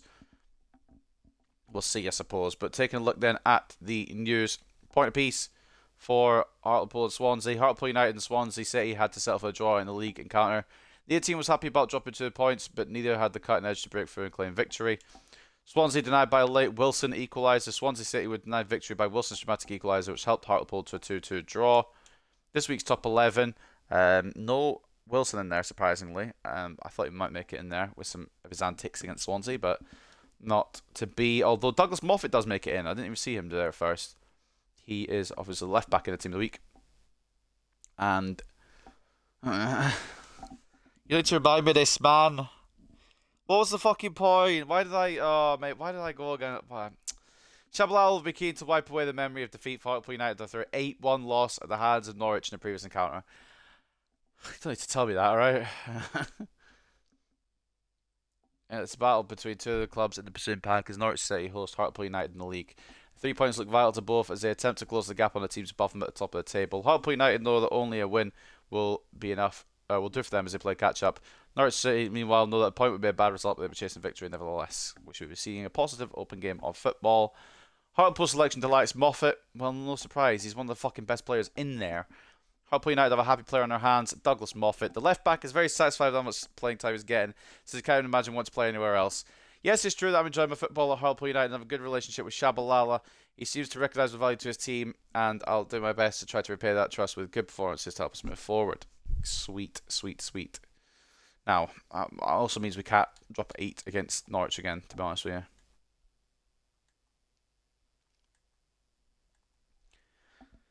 I don't think we'll concede 8 this time because, first of all, we'll be using Burn Jacobs. Second of all, I'm feeling lucky. They do have a good team, though. Right, let's order this as best we can. Fran, mate, I really am sorry. But I don't know what to tell him to cheer him up. Maresca comes in here. Really wish he'd loan Nkosi out because he'd be very upset now. Roberts will get the full 9 in this one, so I'll put Marino on the bench. Quigley's getting very upset as well. We'll just leave him on the bench for now. A lot of upset players, but I can't put everyone in the team, especially when we need to be winning games. So that's going to be a team for today. Very different back four. Of course, I'm lying. It's the exact same back four. It does the job usually. So Duncan in goal. Moffat and Gomez as the fullbacks. Galloway and Gutierrez as the centre-backs. Diop CDM / centre-mid. Maresca centre-mid / cam. I guess a back four. I think he'll do a bit better today. Wilson off the left. Roberts off the right. Blanchard Rodriguez leading the line with Rodriguez captain in the side. At Carrow Road then it's Norwich versus Hartlepool. A big game. A big proving ground for us. Lost 8-1 to these guys last time. If we do lose, just don't be 8-1, alright? Just don't be 8-1. Carrow Road then hosts this one. Game number 3 of today's episode. Let's get into it. Time are we on? 25 to 4.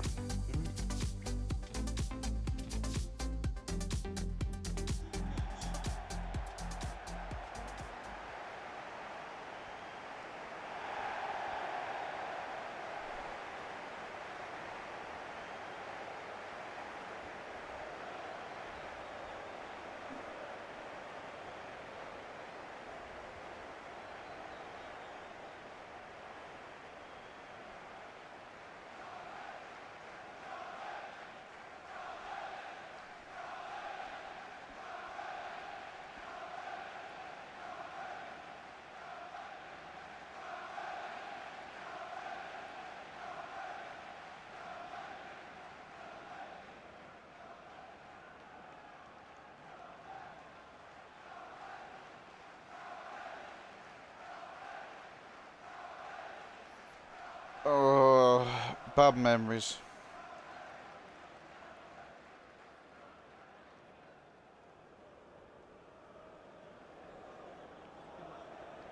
Bad memories.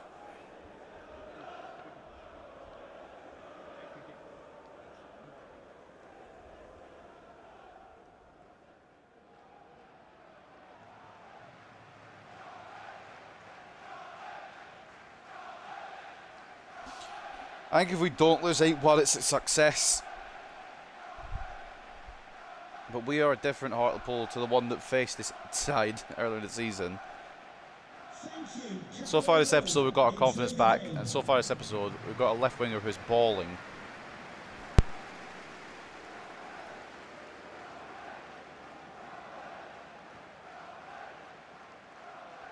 Don't get me wrong, he's been balling all season. But he's just hitting a little bit different today so far. This is going to be tough. Already playing it around like the mean business. I've tackled him and it's just walked through it, so let's go to... Uh-oh, here we go.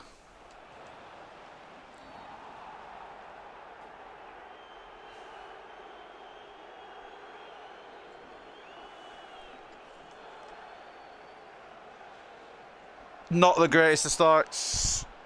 I went silent there because I thought he was getting sent off, honestly. That was awful. That should have been a red, quite frankly. Heavy touch by Duncan Wilson. It got out of his path and he's on a yellow card now for 87 minutes. That's the worst possible start I could have had besides conceding a goal.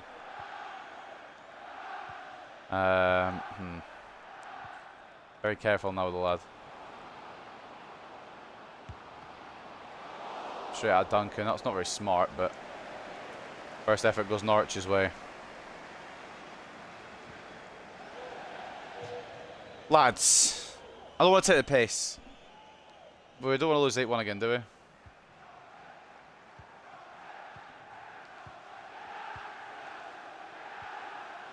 It's going to be a very Norwich-dominated game, I know that.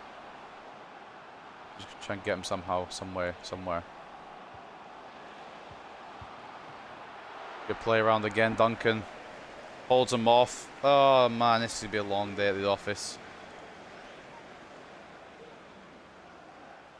Be a long day at the office, boys. What I'm hoping for off the back of the loan spells is that Higgins comes back around to 70 and he can back up Duncan next year and then get enough experience to eventually take Duncan's place. Like, I'm not being silly and everything, but why is it that I feel like I'm putting my players in the way and then the game, when I switch off them, the game moves them out of the way?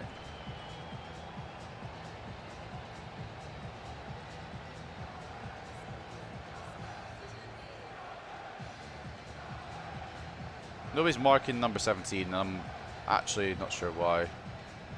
There was a player, like I said, who moved out of the way when I tried to put him in the way. It's exciting. Great. I love that when that happens. 1-0 Norwich. I'm just hoping they don't score 8 again, to be honest. Like I said, it's a lot of things. Sarah getting his first goal of the season. What's up, Izzy?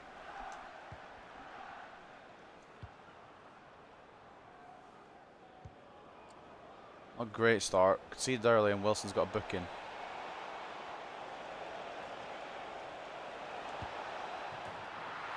But he also has an equaliser. He's an absolute gem of a player. There's nothing better than this man.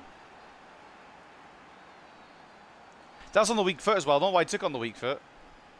But he's just tore through Norwich's defence and dispatched an equaliser straight after they took the lead.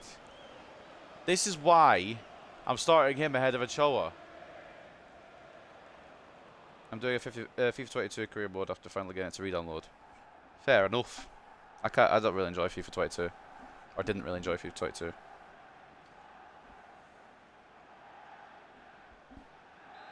I don't really enjoy this game either, but FIFA 22 I feel was worse. I think this one's a little better.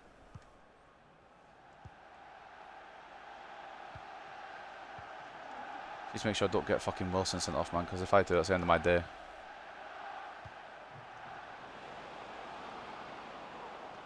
Oh, man. Norwich are good. At the same time, though, I feel like I got Galloway there. It's a difficult one.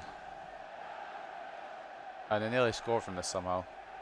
He's bounced off the post and back onto Duncan, and he's acting like he pulled out a masterclass of a save. Corner anyway.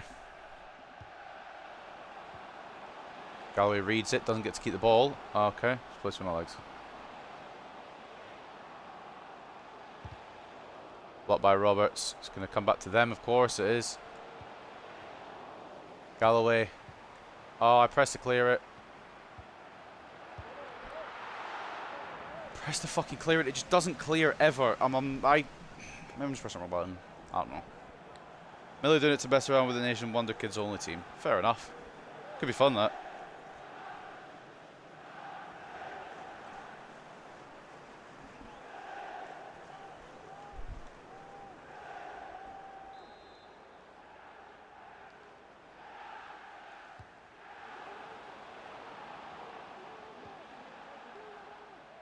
Roberts, good tackle, and we'll take the goal kick out of that, thank you, Nunez.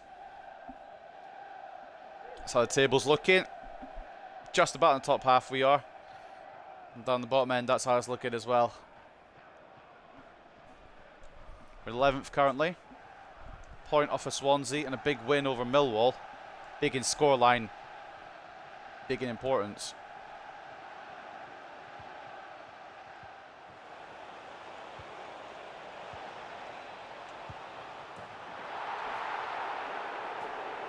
Like, the attacking play is sublime. The attacking play is something different. Defensively, we're shit. That's where the issues lie. That move was orgasmic.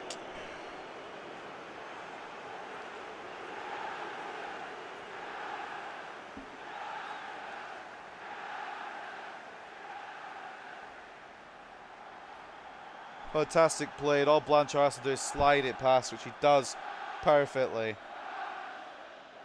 A brilliant passing play there from Hartlepool to take the lead now at Carrow Road, which is something I did not expect. It's going to be a fucking goal fest one, isn't it? One of those goal fests is like 6-5 by the end of it.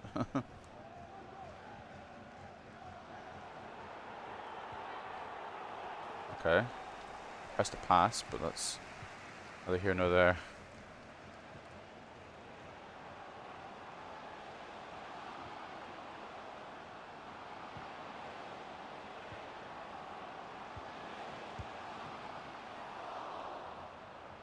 Very good at passing, which is annoying.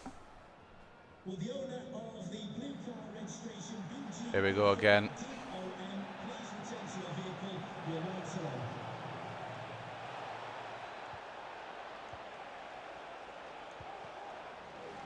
Try to find the ball for it. Rodriguez. It doesn't happen on that occasion. Moffat will recover and get away from Rashica. It's Wilson again. He's going to continue it for it to Moffat. Not quite the cross we were looking for, but it does at least go to one of my players. Roberts. Why not? Off the weak foot, though, was not the idea. Why not the play there?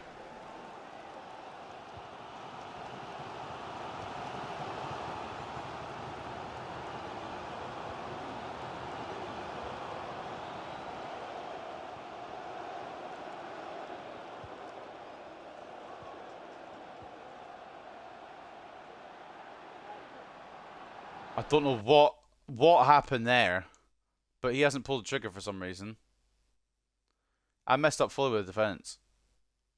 Oh, he just missed the ball. Okay. And Galloway did enough to put him off as well. That was a bit of a shit show. I thought he'd done it there. I was trying to switch to Contreras to come across, but it did not want. Oh, that's a ball. Robert's going to make anything out of it.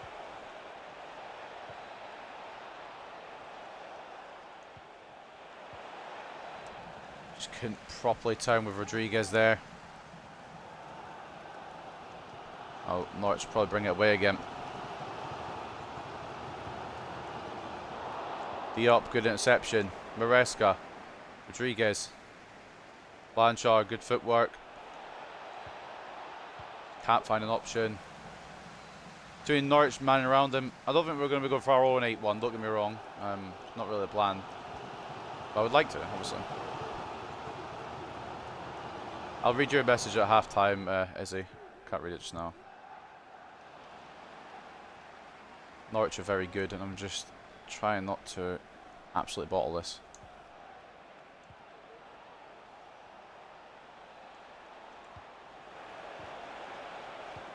I can't get, like, this last pass doesn't seem to work. We've got some early goals in this one, but I'm going to go for a while. Probably foreshadowing a Norwich goal here, to be honest. Cheats is very bloody annoying, I'll tell you that much. Oh, Wilkinson nearly put it in near post. I nearly foreshadowed it completely there. I mean, to be fair, in all realism, that shouldn't be even an issue. But of course, near post OP in FIFA games.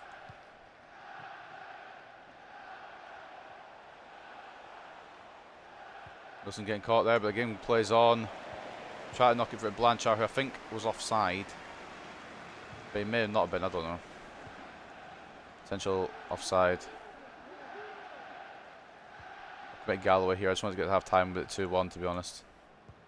And I think committing centre back's probably not a way to do that, but still, Contreras reads it. Will we get a chance? Don't think so, but we'll give Wilson a run. Oh, we are getting a chance. Yeah, right. Oh, that was a heavy pass. I thought he was going to fuck up then. Right, 2-1 at the break. We shall take that. Bit risky, bit shaky, but we've got the lead.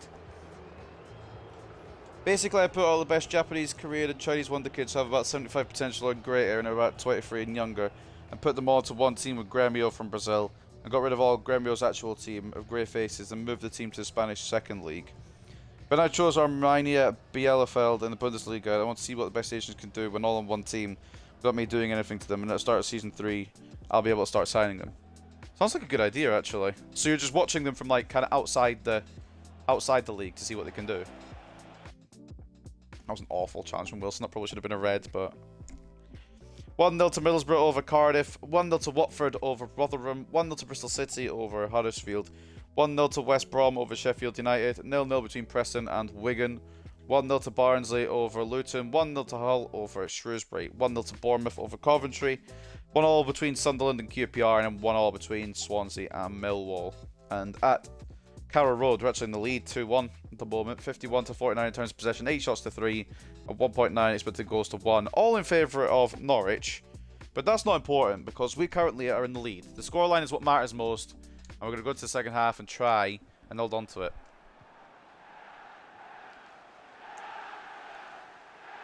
Press the pass. Why isn't it passed? Jesus Christ. I nearly got tackled there because I pressed A. Didn't do it. Wilson. There we go again.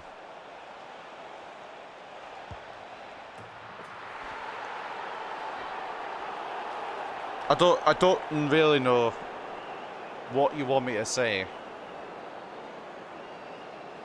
This man, Duncan Wilson, is the best player on this team. I'm not even capping.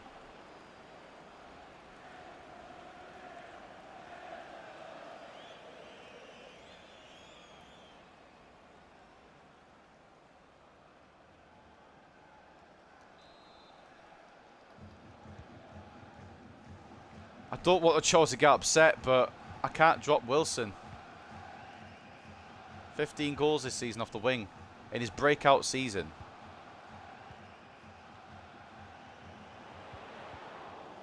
Out. I have to check that out in the replay in a minute, but I intercepted it and it just went away from me. Huh? Interesting. Maresca. Roberts, this is where you make the run, fella. Okay, Rodriguez is doing it instead.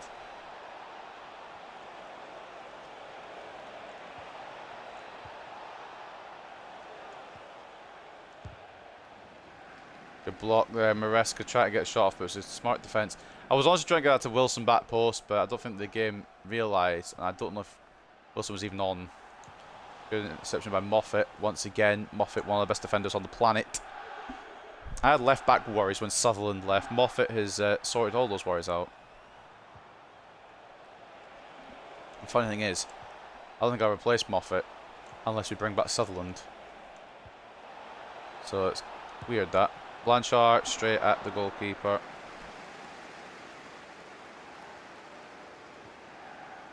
I mean, on one end it's a smash and grab at the moment. On the other end, we've been smart enough and good enough to deserve it as well. And we've also got a fucking worldie of a player. So, you know, that helps. Sarah tried to put it across box. Not the greatest of balls. And Moffat nearly got caught by Rashica there. Luckily gets it away.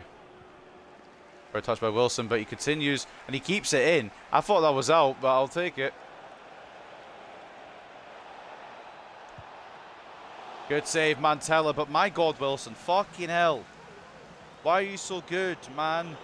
Why are you so good? They started 42 players, so some of them should be good enough for me to sign in season 3 to try and win the Bundesliga with. I also transfer hub them all so I can see if any of them move. I can still keep track of them. Smart idea. Because they will just move randomly.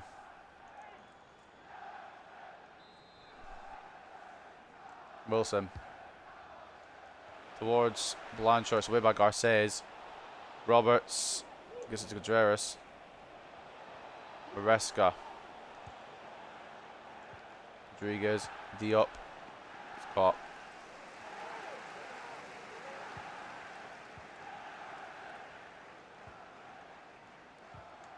Diop gets in the way. Come on, lads. If we find a fourth somehow, that's got to do it. That's got to do it, I think. Try to find Maresca. I think A, it was probably not going to happen, and B, he might have just run offside there.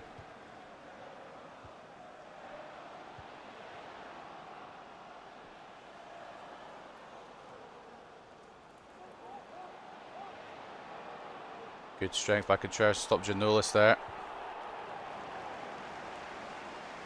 Was meant to go to Gomez, it's just gone over. We'll take some time to make some changes here. And realistically, it should be a Ochoa to come on, but it's not going to be, quite frankly. I don't want to start with Diop. Why he's unhappy, but cheer up, mate. Spurs in second in real life, big dubs. They're doing fantastic, I hate to admit it, but they're very good right now.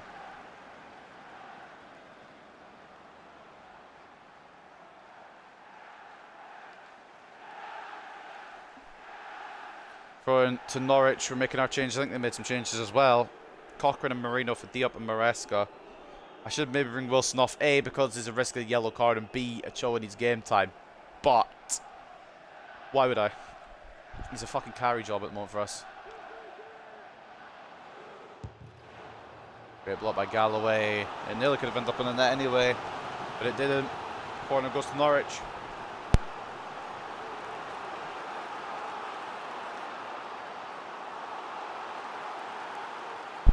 Defending, again, as usual for me, is a bit of a risky business. But in terms of attack today, we've been phenomenal.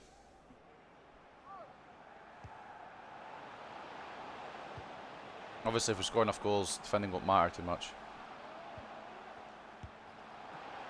I would like a respectable goal difference. It's a decent effort, but Duncan sees it all the way through. It's going to be another corner to Norwich. Man City on 4 wins. Imagine they won up Arsenal and do an invisible season but without a draw. I don't think they will. I don't think they'll even... This might be a rogue shot, but they might not even win the league this year. They probably will, but I don't think it'll be as dominant as last year. Good header, caught. But no, they'll definitely lose at some point. Because they looked shaky against Sheffield United, of all teams. They'd drop points there if they weren't careful. That's not what I've done. I mean, it's what I've done, obviously, because the game has done that, but it's not what I wanted to do. Ball in. Let's back out a bit. Church comes across and sorts it. Oh. It really likes to play the pass like shit, doesn't it? It really likes to play the pass like I've not tried. Like when I put power on it, it just likes to do no power on it. It's really good, that. I like that. That's my favourite part of this game. You do a through ball, you expect power on it when you press to power it. And it just doesn't go anywhere. I have no idea why nobody's marking in the middle either. I don't like Contreras and Galway were both out there.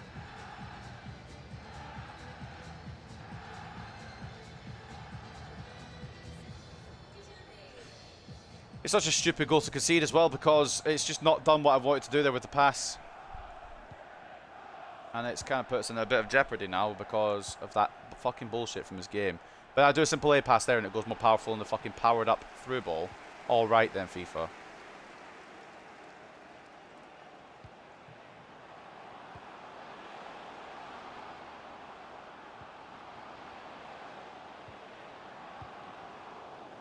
Good stretch back at Contreras. I know they deserve it if they did, but if they equalise, I'm going to be pissed.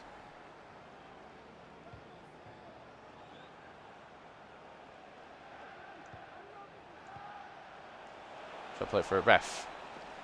Oh, okay, I guess we're not doing foul obstructions then, that's fine. Again, like I said, if they equalise, I'm pissed, but they'll deserve it, so. Good job by Moffat. Marino. It's a bit more power on it, I suppose. It's kind of what I wanted. It wasn't accepted anyway, but at least the power was on it this time.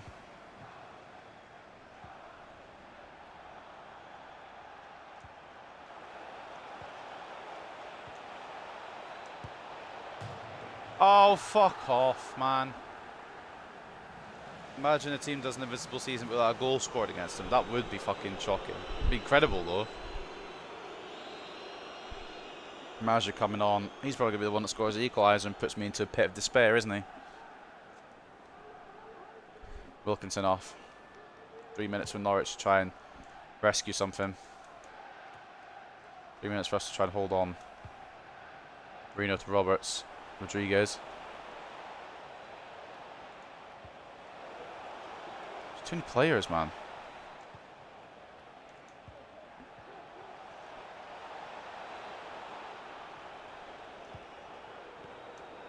I just can't find a fucking way through.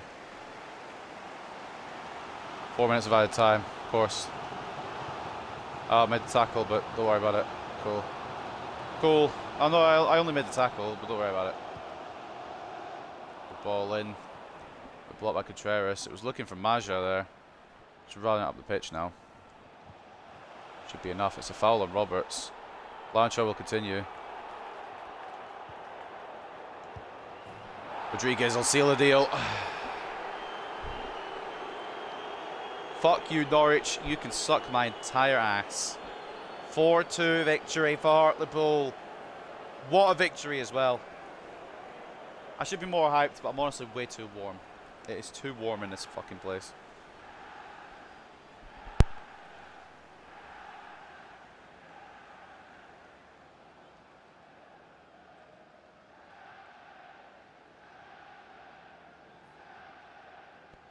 It's a fantastic counter goal from us, to be honest. Roberts getting fouled in the build-up. But then Blanchard carried it on, held it up, waited for Rodriguez to power it in. That is... I know it's not the greatest of performances, but that is a fantastic win. That is a big win for this side. Norwich fans here at Carroll Road booing their team out of the stadium, but we got a bit lucky on occasion as well. However, we've got a fucking baller on the left wing, and we've got one hell of a captain as well. The first chance he had of the day. That was the only shot he had today. That's how much Norwich were on his ass. They did find the goal to wrap up the deal. A 4-2 victory at Carroll Road gives me confidence. Gives me a lot of confidence that we can maybe make a push for playoffs. I'd love it, to be honest, but at the same time, I don't want to go up this year. Although if I don't, I think I might get sacked. 53 of 47 in terms of possession. 12 shots to 9 in favour of Norwich with 3.1 expected goals, 2.7. We did get a little lucky, but sometimes you need a bit of luck in this game. For example, the goal for Swansea last game was a rebound goal. They got a bit lucky getting that. A goal and an assist and an 8.6 for Carlos Rodriguez. He gets man of the match. Blanchard as well as strike partner putting in a good performance, a good showing as well. Goal and an assist for the Frenchman, an 8.5. 2 goals from Duncan Wilson as well with an 8.1 rating, and then 2 assists as well from Douglas Moffat, who just seems to be cooking at the moment. Don't stop him from cooking because he's doing a very good job. Logan Duncan, how did he do today? 9 shots as goal, 7 saves, 2 conceded. He saved the ball at one side, really. When they went to the other side, he wasn't prepared for him, apparently. But no, in all seriousness, great display from him to keep us in it. And as I suppose I should look at Norwich ratings, shouldn't I?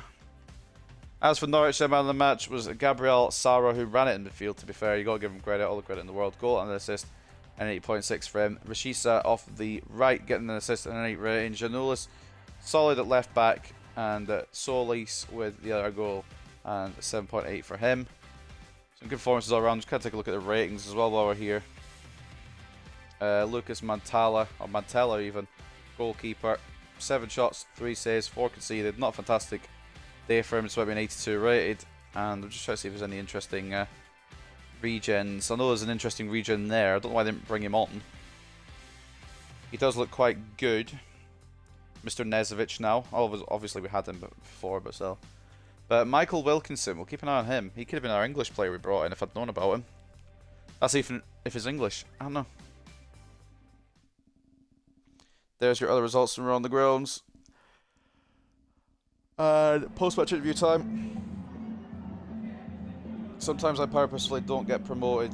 If you're in the second league and you get promoted, you'll probably get relegated and then it's promotion again and hopefully staying up, which doesn't look good. Yeah, I don't want to go up just to go back down. I would rather, like, I'm going to obviously try.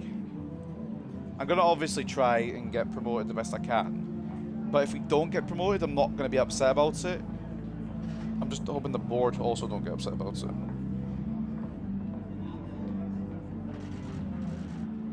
If you don't get promoted, then get promoted next season. You should be good enough to stay up. So you have the same number of seasons in the lower league, but it looks better on paper. That's what I'm thinking. I think one more season of the Championship to really get the squad together, and we'll put a good performance in the Premier League. I'm not saying top 4 first season. I'm just saying a mid-table first season in the Premier League would be good. Then we build on that and get Champions League. I'm thinking around 9 seasons for this career mode. You're always comfortable about winning the game today. Every single, yeah, I mean, none of those make sense in the context of the game, but we'll just go with that one because it makes people happy. I missed your PSG comment, did I? Oh, I did. Can't wait to see Kang and Lee become the PSG captain. I mean, you never know, I suppose. I don't think you'll ever... I don't want to sound bad, but I don't think you'll ever beat it. But you just never know. This is the exit of somebody. The guy I loaned out to Cremonese, maybe? I can't remember. Here's a winger that I loaned out. I can't remember his name. Evan Maguire, that's the one. He'll go out next season and see what he can do. Squad lacks quality, apparently. I don't know how, but fair enough. I don't know where it's lacking. I suppose the centre-backs lack quality, but the wingers are fantastic. Especially that left one. It's keeping Furniture out the side. Would like to manage New Zealand. No, thank you. And I don't want to manage Canada either. Right. Up next then, Bristol City. Few points behind us. Take a look at the current Premier League, well, Championship table. Fucking hell. My brain is not plugged in. I've got 2 more games today, so we officially won't hit playoffs today. But it's a race that I think we're trying to enter in a bit more again. Even with that win, everyone else above us won, so it is going to be a push of monumental proportions. But I reckon we can try it. Give it our best. We'll just see what happens with it at this point. I'm not expecting autos. That's probably out the question, and there's absolutely no chance we're getting the actual championship title because Bournemouth are just fucking too good. West Brom sits second at the moment, 5 points clear of Watford. Norwich, Middlesbrough, and Palace are the rest of the teams in the playoffs. We sit currently in 11th, and we got who next? Bristol City. Even if we lose this, they won't overtake us. Even if we lose this, we stay in same position. So that's not too bad. Right, take a look at the news then before we head into this fourth game of the episode. Bear with me because my phone's glitched out again. Right, Wilson Nets braces Hartlepool grab win over Norwich. Wilson got his name on the score sheet for Hartlepool United in their 4-2 win against Norwich City. Hartlepool hoping to overturn Bristol C. I'm assuming we lost to Bristol C last time. I think we did because of Mr. Scott. Hartlepool United manager Shabalal will be hoping to get the better of Bristol City today's encounter after going down to a narrow defeat the last time the teams met. And we're welcoming Bristol City for the league clash. If it's the exact same spiel as we just saw, yeah, it is pretty much. Cool. I think there's anything else we need to cover. We'll take a look at the January transfer window, like I said at the end of the episode. By that time, we'll be in March, which is fucking hilarious. Man City beat Sporting 4-0. Let's keep an eye on the manager rating as we go as well, 58. So I drop points, I go down in rating. I don't drop points, my rating stays the same. It's a bit unfair. Also, I've done that Youth Academy one, but it's not doing it for some reason. It's not wanting to register. So up next then, Bristol City. Barlow's going to be upset. Again, we'll give him a start. And we're actually not going to start Wilson. Ochoa needs one, and I'm going to start Quigley as well. Fuck it, why not? Some risks being put up here, but no risk, no reward and all that. Maresca starts this one because Marino started the last one. Cochrane comes in. We don't need a goalkeeper on the bench. Let's go here. Do that. I like having them in backwards order. I don't know why. Bloody OCD with my bench. Don't ask why, because I don't know why. I have no idea. Right, that's how we're going to go. I should probably give another a Hansen or a Tomlinson a chance here, but I'm not doing because we need to win as many as we can. So that's going to be a team for this game here. He did captain the under-20s Korean national team to the 2019 World Cup final and was the best player in the tournament, so he has the talent and leadership skills to be the PSG captain. I mean, true, but there's just a lot more players that have that leadership skill as well at PSG, and while Mbappe is there, I don't think anyone else is going to maybe get a say in it. Found a game-breaking news article in my career mode. Want to know what I found? Go for it. Let me know. Duncan in goal. Moffat and Gomez as the fullbacks. Galloway. You know, actually, I'm going to put McGregor in. Gomez. Oh, sorry, Duncan. Yeah, Gomez is dropped now for the bench. Duncan in goal. Moffat and McGregor as the fullbacks. Galloway and Contreras as centre-backs. Diop CDM/centre mid. Maresca centre mid /cam. Ochoa off the left, which I'm going to regret because I really want to keep using Wilson, but I don't want to upset Ochoa. Barlow off the right with Quigley and Rodriguez up front. At Victoria Park then is Hartlepool United versus Bristol City. Let's just get the goal snooze on for everybody else. Fourth game of the episode. We've got Alex Scott on the pitch, so he's going to be an issue all day. Let's get into it. So 2 more games, this one and then obviously the next one. Rodriguez is back among the goals, you'll have to see it.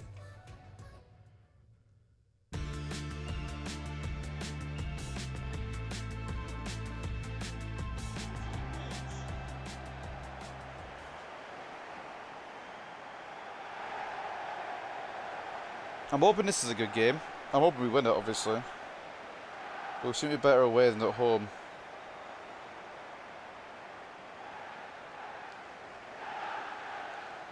Is that Malik Diop, T4?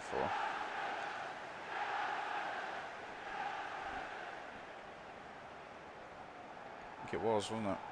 Lovely jubbly. His performance is getting recognised.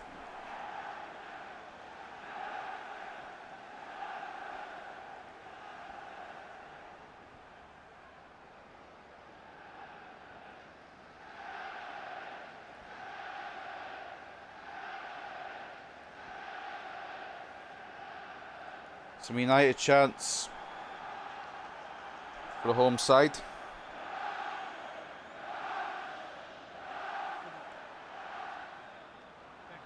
The away side, confident though, because they beat us last time. And they have one of the best young talents in the championship. And what's annoying is I can't bloody sign him if I wanted to, because he's a real player. It's a good side.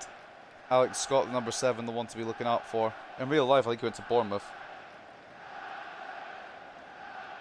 I had a player sell for 19 million because their release clause was paid, and a couple of in-game days later I bought it back for 17.5 million. I had 10% sell-on clause because I didn't want to lose him, and the game was like your player replaces your player, and acted like we never had the player to begin with. Wait, what? That is fucking weird. Usually in that situation I'll get their contract done before the release clause gets paid, because I don't like it. My players having release clauses unless I'm never going to use them. So I'm pretty sure there's someone in the lineup for Hartlepool that has a 5.5 million release clause, but I put it on him because I'm probably never going to use him. Maybe it was in different career mode. It might be just mixing up my career modes. Basically, I try to avoid release clauses as much as I can. It's offside here. Mehmeti just off. I thought he was. It's his leading leg that's done it. We'll take that. Treris, McGregor.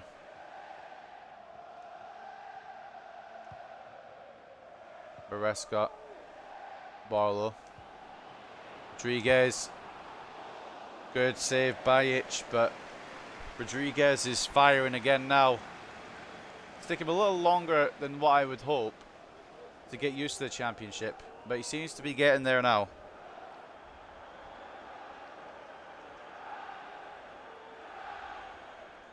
Corner early on then for Hartlepool here at Victoria Park. Fran Ochoa to whack this one in towards Ewan Galloway. It's over the top by quite a far margin.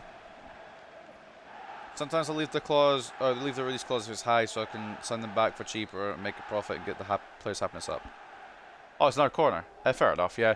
I mean, the happiness would, yeah, that would work, to be honest, but I just, sometimes the release clause is silly. Because then the club you sell them to puts on a release clause is even higher, and you have to buy them back, and if you want to buy them back, you can only pay the release clause. It's got positives and negatives to it, but I don't like using them, personally. I thought I got Galloway in the way, and I did. Lovely jubbly. Get to see Alex Scott make too much of an impact, which is a good thing. Oh, we don't need to talk about the worst defence. We're doing good now, alright? I know we concede the most, but, like, we're doing alright.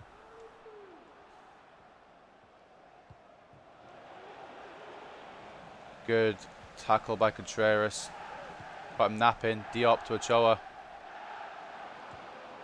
Rodriguez. Oh, that was beautiful, actually. Fran Ochoa linking up well. And that's why I don't want to keep Fran Ochoa out of the team, because he is a good player. It's just this breakout season from Duncan Wilson has been different gravy, to be honest. Ochoa, good bit of run in there, space to play it into Rodriguez, who, I mean, maybe should finish that better. The keeper should be doing better with that one, but I'm not complaining. Goal's a goal. If the release clause is really high, then yeah, I'll leave it, but very often I won't use him at all. Rodriguez now, he's finding himself among the goals. 16 for the season now for the Peruvian. Doesn't feel like he scored that many, but I'll take the credit. I'll believe the game, obviously. Take the word of the game. Good start, boys. Good start. And kick like this, playoff spot is definitely on the horizon. Coming off the back of a win against Norwich as well, teams as well. Right. Fair enough. It's a great finish. I'm not really surprised either, because it's bloody Scott that set it up.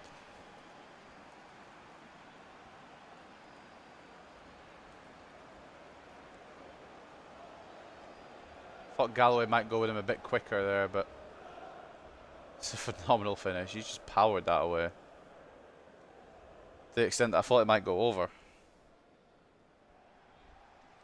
Other times, if it's a star player, I give them a release clause so high nobody would attempt to sign them, and the release clause is paid, and I make like 1 or 200 million off it. Rebuild the rest of the team. Fair enough. If it's something like that, then yeah, I'll do that sometimes, but I try to avoid them, really.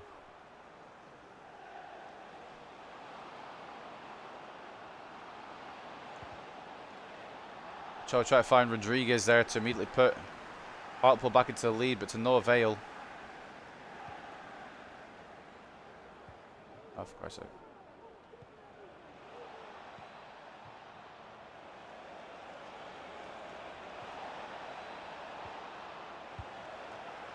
What's annoying about defending is that I know what they're going to do.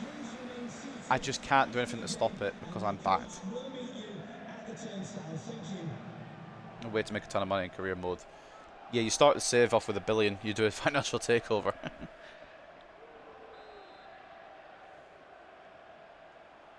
The easy way. It's a cheating way, but it's the easy way. Ball in, it's headed away by Quigley. Yeah, I honestly forgot we had the pitch, dead ass. Good bit of defensive work for him though. Counter perhaps. Franachoa. He's going to be faster than Moore, isn't he?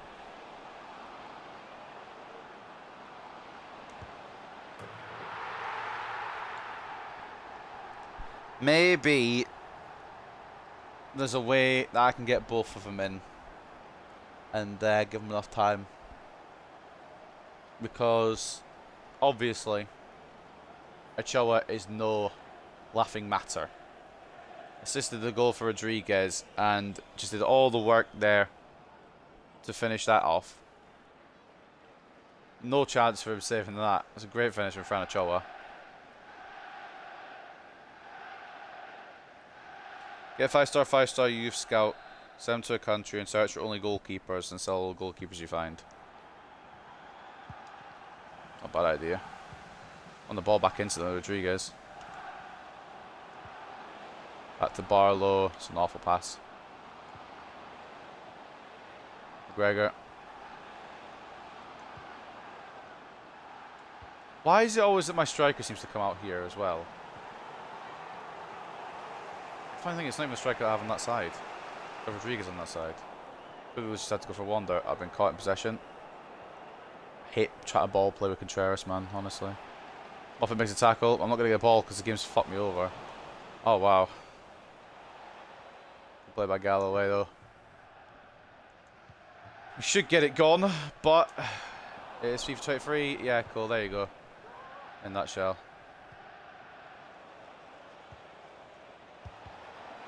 Blocked by Galloway, and the rebound goes straight to them. Oh man, that's fantastic, isn't it? Good save by Duncan to readjust because of whatever reason. It's just going to go back to them every time. You make like $1 million off each goalkeeper, sometimes more, and you keep whatever goalkeeper you like best for your team. Not a bad idea. Money glitch, kinda, with goalkeepers.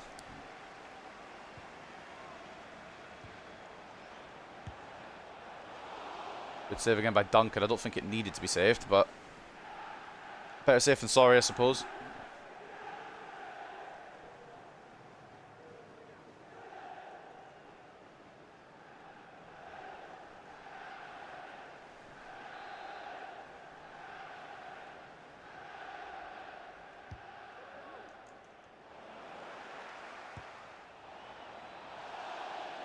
It was an awful clearance because it didn't clear again. But I think that Pearson shot was a lot closer than... Oh, never mind. Than Duncan limited belief, but it wasn't, actually wasn't that close.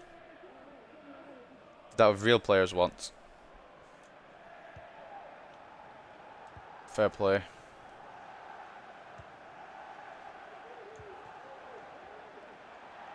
I don't like spending tons of money though.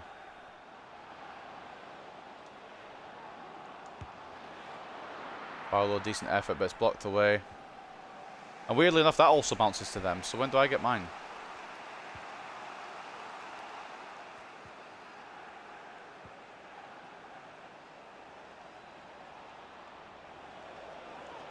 The Mete ball in.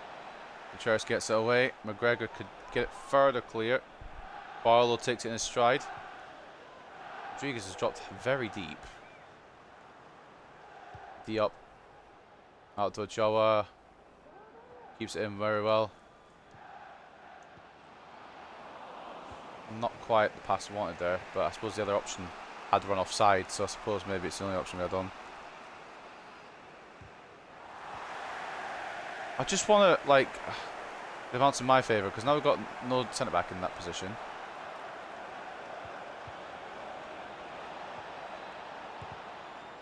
Galloway, good block. There we go, there's a bounce in my favour. Ah, I tried to run all the way, it didn't work.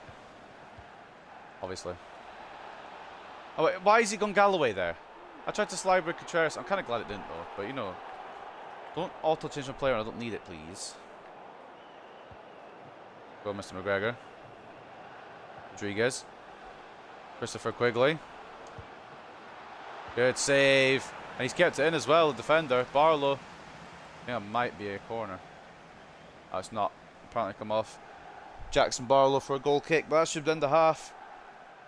And there's the goal from Ochoa off the counter to put us into the lead.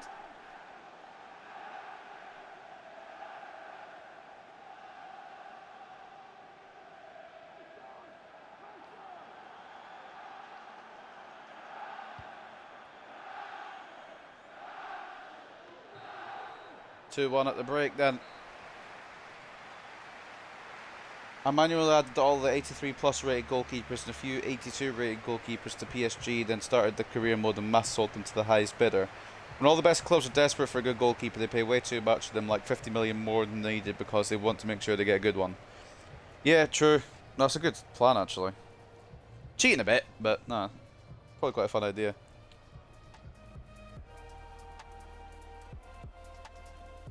I just don't have the patience to add every single bloody goalkeeper to a team. Personally.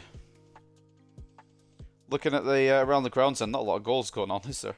0-0 between Millwall and Sunderland, 0-0 between QPR and Coventry, 1-0 to Bournemouth, shocker, over Hull City, 0-0 between Shrewsbury and Luton, 0-0 between Barnsley and Preston, 0-0 between Wigan and Sheffield United, 1-1 between Rotherham and Huddersfield, and a 1-0 I should say, to Watford over Reading at the Victoria Stadium, Victoria Park I should say.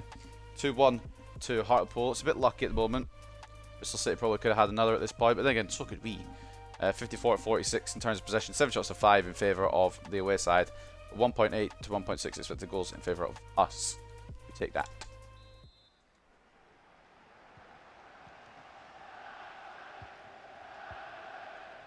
Can we see this out?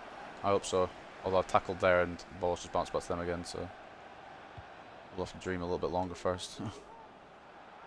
Don't commit out, Contreras. Fucking idiot, man. I think Butcher's offside anyway. Well, why is he going out there? Pisses me off when the centre-backs just commit somewhere else. Some big club said fuck it and signed 70-85 rated goalkeepers because it would work for now. Yeah, true. I mean, they won't always get signed. That's the only issue with doing that.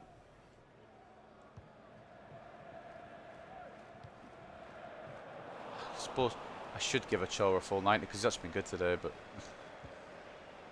the lack of Wilson hurts, even though Ochoa's been fantastic today. Right. It's gotta be a red, isn't it? Probably not gonna be yellow, but it's gotta be a red.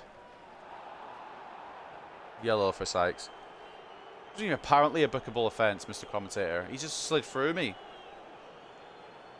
Fucking hell, he scissored my leg. That should be a red.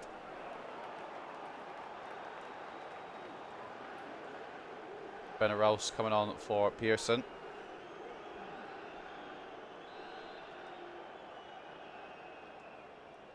Galloway's just going to play it short here to Moffat. He just chose not injured from that. Fucking hell, though.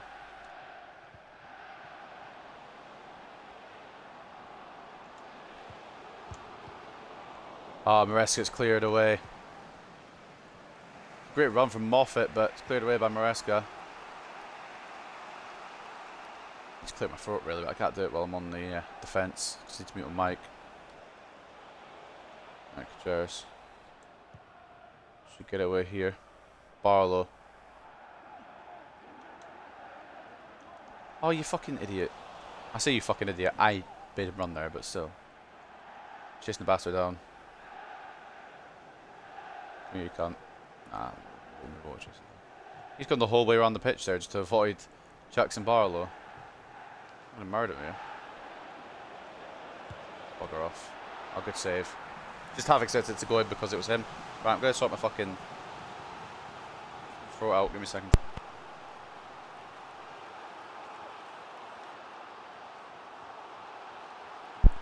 Change by Bristol City. I didn't see who was coming off because I was clearing my throat.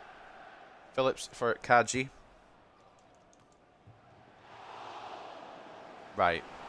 I don't know how that's been saved in such a dramatic fashion.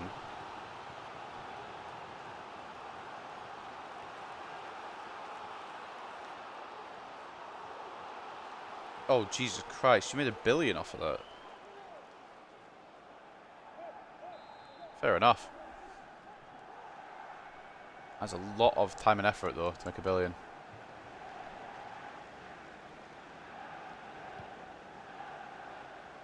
Good ball. Close down by my...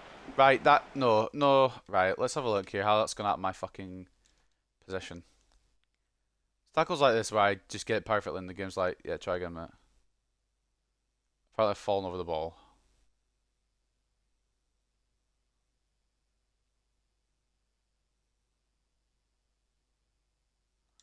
And he just kicks it away from me. Alright, cool. Another corner at Bristol City. 33 billion wage budget. Yeah, true. I was going to say, that's ridiculous. You could probably put the wage budget up, or the wage budget down, and get more transfer value. Logan Duncan, been on it today so far.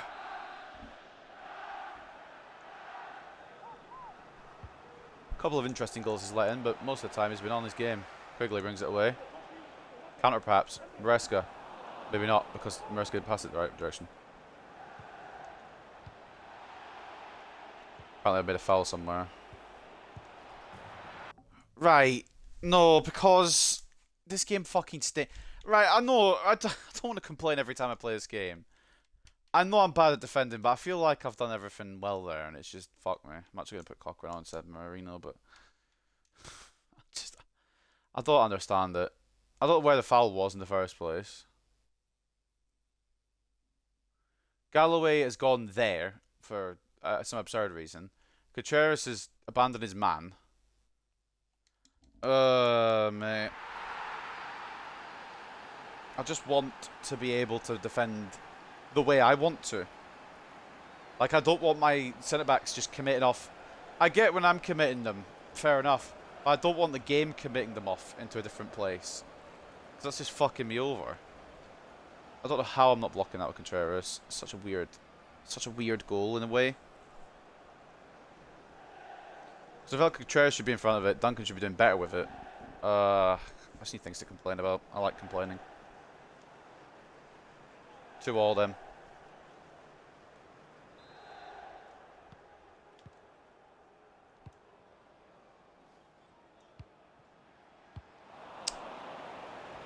Hell, man. Referee. That's not even a... Oh. Okay, cool.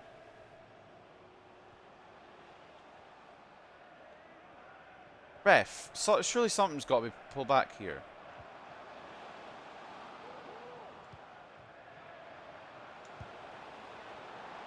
Oh, I thought he was about to score a stunner again. Wasn't far off, it was curving towards at top left, just off. With that money I could sign anybody. Imagine signing nobody bronze and giving them 33 million a week. Do you think you get a team bankrupt in career mode? Definitely, if you're doing that.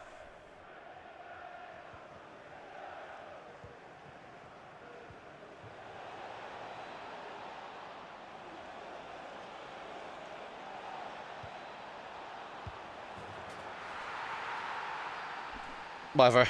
Cool. Okay, video game. Whatever you want, mate.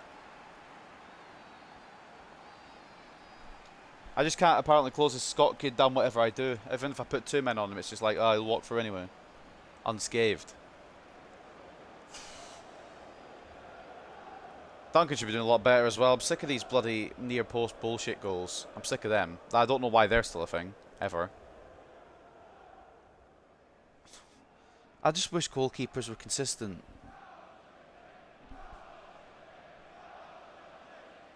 But they're not. They're never fucking consistent. And now we're behind for no reason.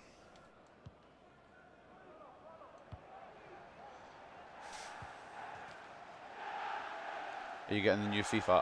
I'm not getting it on release. I'll probably get it at some point. I'm not getting it straight away. Oh, just fuck off. I've not done anything there to lose that. Hold you up. Wants the ball back. Cochran. Rodriguez.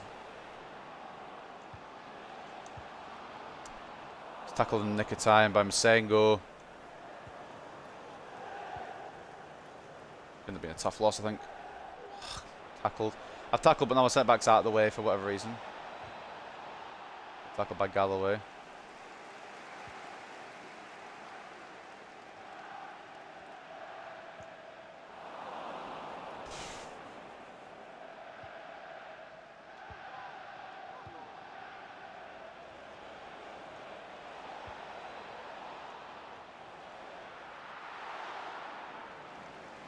Duncan made that look a little more difficult than it needs to be, but at least he saved it.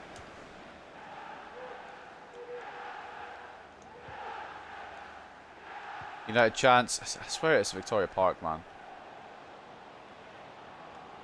It's not very good at home for some reason.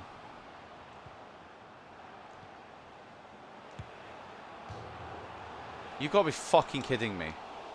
This game just doesn't want me to do anything, does it?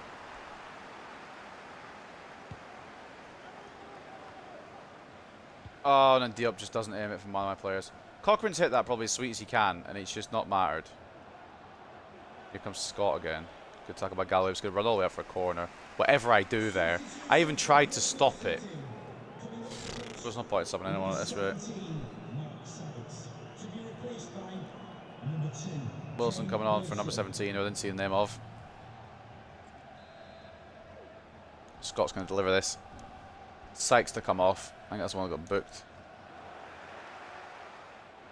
Alright. Counter. Barlow. Oh, it's possibly over here. Never mind.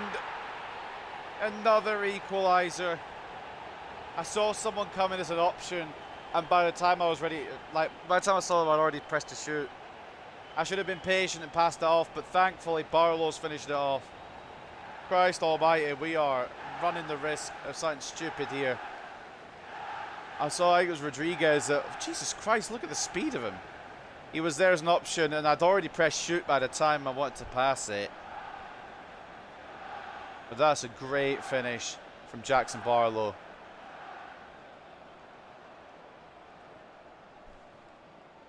Japanese players should get big upgrades because of our great World Cup performance. I hope they do, honestly, because he did incredible in the World Cup.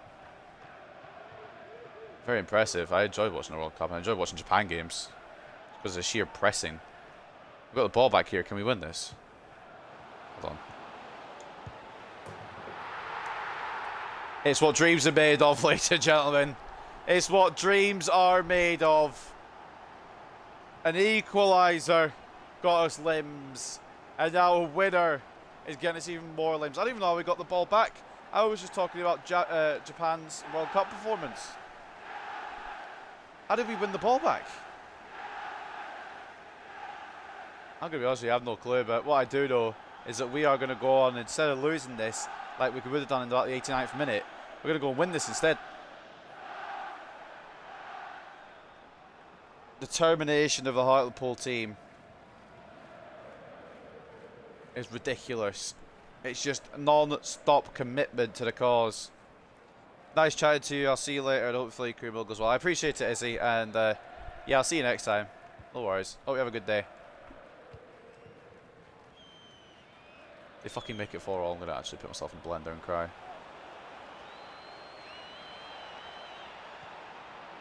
Good tackle, McGregor.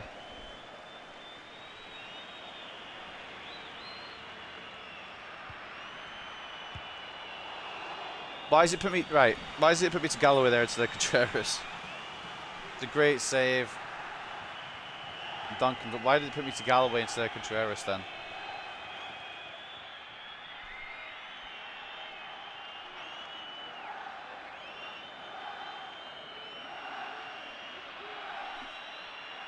Last chance for Bristol City to take points off us. Contreras does enough, and Fernando Silva should bring it away. Matt should do it, and it will do it. What a comeback victory from Hartlepool United, though. Can we fucking get some claps in the chat for Hartlepool bloody United, bruv? We can't defend, but we sure as hell can attack. And we just need to rely on that.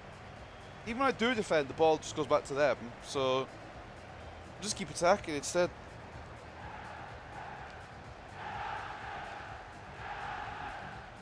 I thought the equaliser from Barlow got us a point.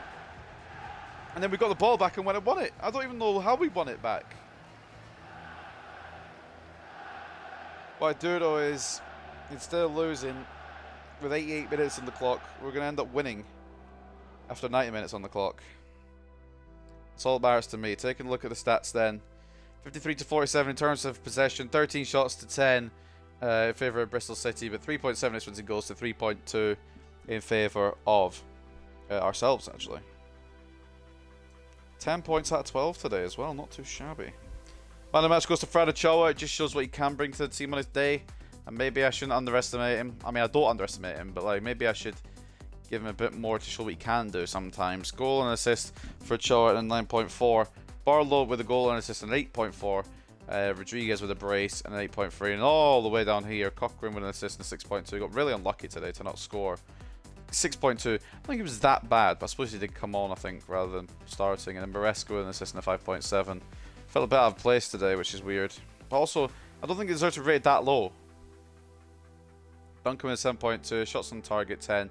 Save 7. Goals conceded 3. Could have saved maybe 1 or 2 of them, but that top bins one in the first half, understandably, was not going to be saved. For them, the man of the match was Alexander Buksha with 2 goals and an assist and 9 rating. Scott with an 8.5 and 2 assists.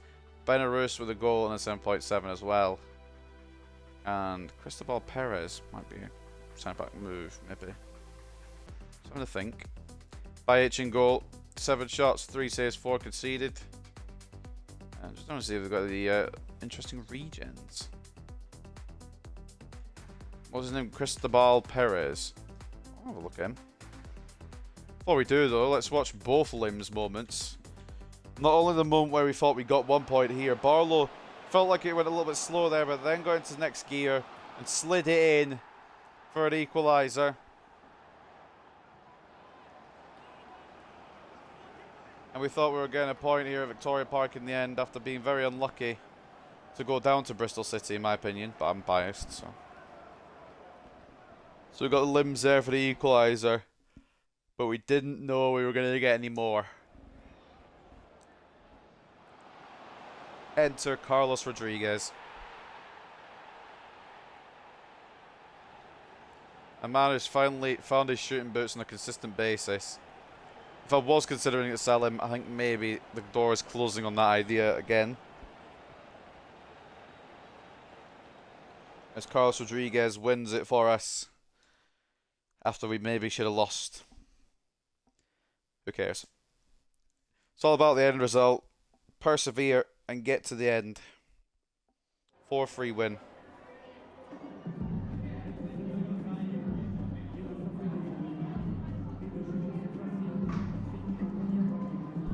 Oh yeah, Rodriguez scored twice today, didn't he? Performance from him. You gotta respect it.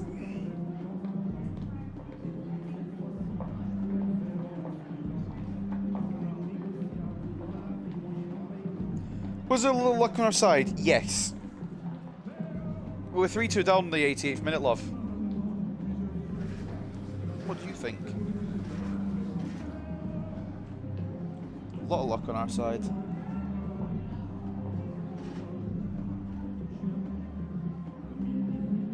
What did we do differently today? We got lucky, like we just said.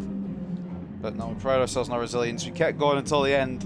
It's not over until the final whistle, and we remembered that today.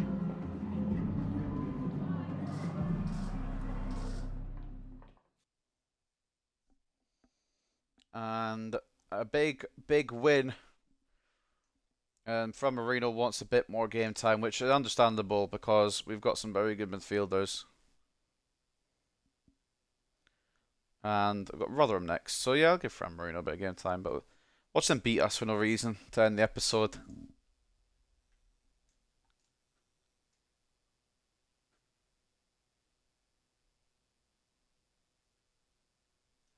Generally wouldn't surprise me if they did, you know. Right. Take a look at the news then before we get into this final game. Rodriguez nets brace as Hartlepool beat Bristol City. Somehow. I don't even know, like, we got very lucky. Rodriguez was in superb form for Hartlepool United, scored twice and helped his side to a 4-3 win against Bristol City. Fenerbahce against Nordsjælland goes to penalties. I don't really care. Aberdeen destroying Helsinki. Fucking hell. Rotherham seek redemption after Hartlepool defeat. Rotherham United will be keen to see their fans redeem themselves, or to see their team redeem themselves after having lost 4-0 to Hartlepool United the last time they met. Jesus. Did we do that? Who knew? Who knew we did that then? Preview Sheffield United versus Barnsley. I don't care. We beat. I say we as in United. Man United beat Atalanta. Right then.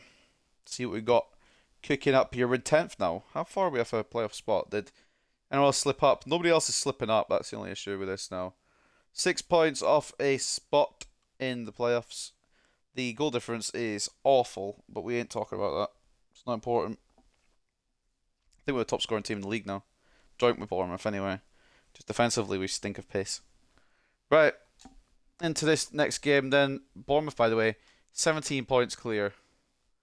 The match rate has gone back up. Let's go. Right. Final game of the day then against Rotherham. Let's rotate it up a bit because Rotherham aren't fantastic and Marino wants a game, so I'll allow him a game. I'm not a meanie. He's getting very upset. I don't know why he's crying so much. It's not like he's not ever been played. Oh, Cho gets another run out because he was good. Rodriguez is at 84. Okay. Excuse me. Okay. No, Forgotten Man gets a moment because it's been a while. Moffat usually is undroppable, so.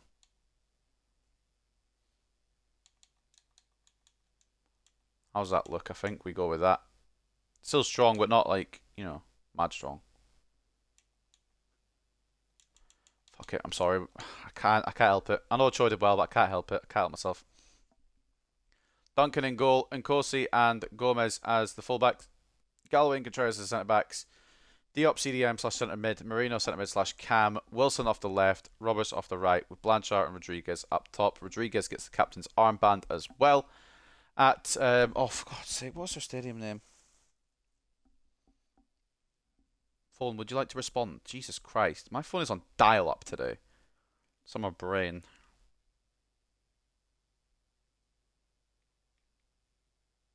New York Stadium, that's the one. Ironically, not in New York or even in York. It's in Rotherham, so I don't know why it's called that. But anyway, final game of today's episode. At the New York Stadium will be Rotherham versus Hartlepool. Let's get the growl news on. Whoever Bournemouth are going to be playing, they're going to be losing to, so there's no worries there. So without further ado, let's get into this one. It's Rotherham United versus Hartlepool.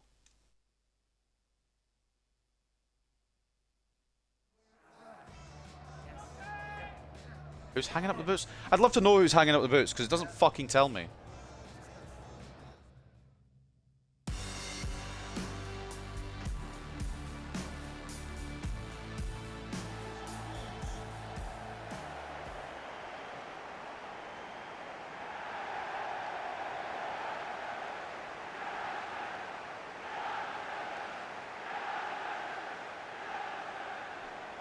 I'm chanting United, but not chanting it for us, unfortunately, this time. Unless it's the travelling contingent. In which case, fair enough. We've gathered a lot of fans.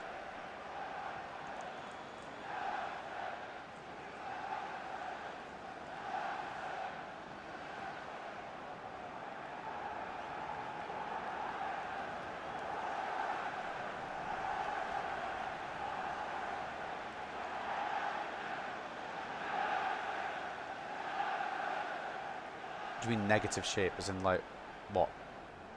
Because it's not got 5 at the back.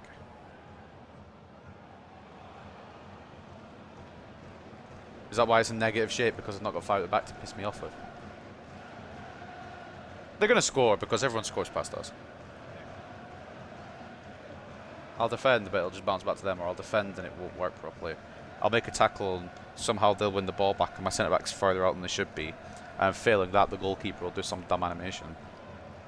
It's always something. Anyway, positive vibes around here.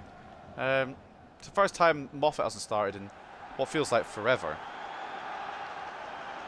And honestly, Nkosi, I was going to call him. Nkosi isn't even that bad. It's just Moffat's that damn good. Nobody else gets a chance. Nobody else gets a moment in this side. Alright. Out of the New York Stadium then. Rotherham will kick it off, probably. It looks like. They will in fact do that. PM with the win. Please. Be nice. Love we will, but I'm going to ask nicely, you know. And after this, we'll go through all the January transfer deals. Good tackle by Nkosi. Keeps it in as well. That could have gone wrong. Thankfully it didn't. Jerris. Oh. Oh, okay. Right, cool. Exciting. Football!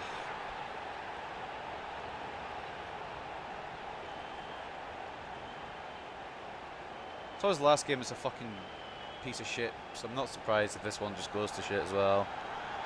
So I got the ball with Contreras, tried to get it under control, instantly got tackled. Nobody's marking the man in the middle. Duncan's apparently unplugged his brain already, so that's good. Trezor makes it 1-0. All came from Contreras doing a stupid pass that I didn't do. I aimed it at the right back and it's gone, I think, in for right wing. I'm guessing by the direction of the pass.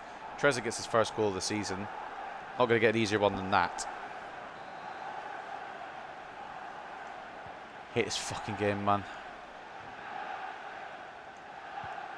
I hate using Contreras as a ball-playing defender. Like, he's not obviously not a ball-playing defender, as you can see by the pass. But I hate trying to pass with him. I'd rather be passing with Galloway.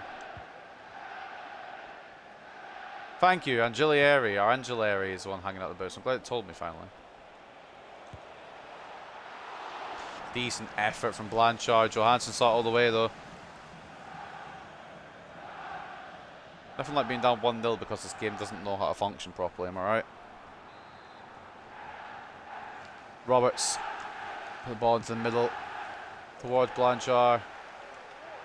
First Wilson. Marino. I get the ball under his spell there. Trezor. Okay, cool. I blocked it and it bounces back to them. But I'm not surprised. Offside. Doesn't matter anyway, Galloway read it.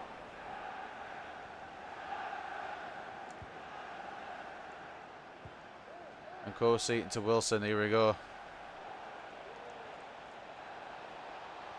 Silence because the cooker is cooking. Okay, ref. But reffing out strength me, but ref. Marino can't get past Angelieri. I think somewhere in that attack I kind of wanted to go back to Wilson, but I knew it wouldn't, because why would it aim at the person I wanted the ball to go to, you know? Saito down the left here, ball through Gomez's legs. Oh Christ. Thank God for Duncan. Church got sent there, as did Gomez.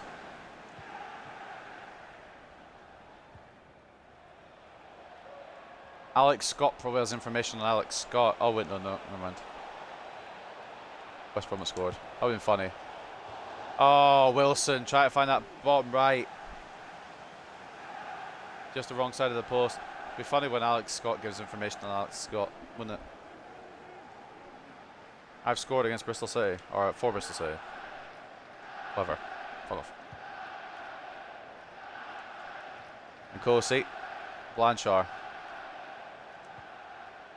Oh, right. I don't know if the issue there was the pass or the fact that Rodriguez kept on running, so we're going to call it 50-50 and leave it there. All I know is this game is fucking stupid sometimes. Roberts. One of the best pure right mids in the league, not just on rating. Bounce for it, Blanchard. I always say lucky bounces don't go my way. It did that time. Couldn't make the most of it. I can't believe we won the down because that's a stupid fucking mistake. I can't. I'm getting. If that's the only goal of the match, I'll be so pissed off, man. Does show that we need new fucking centre backs, doesn't it? Oh my god, why is Contreras there?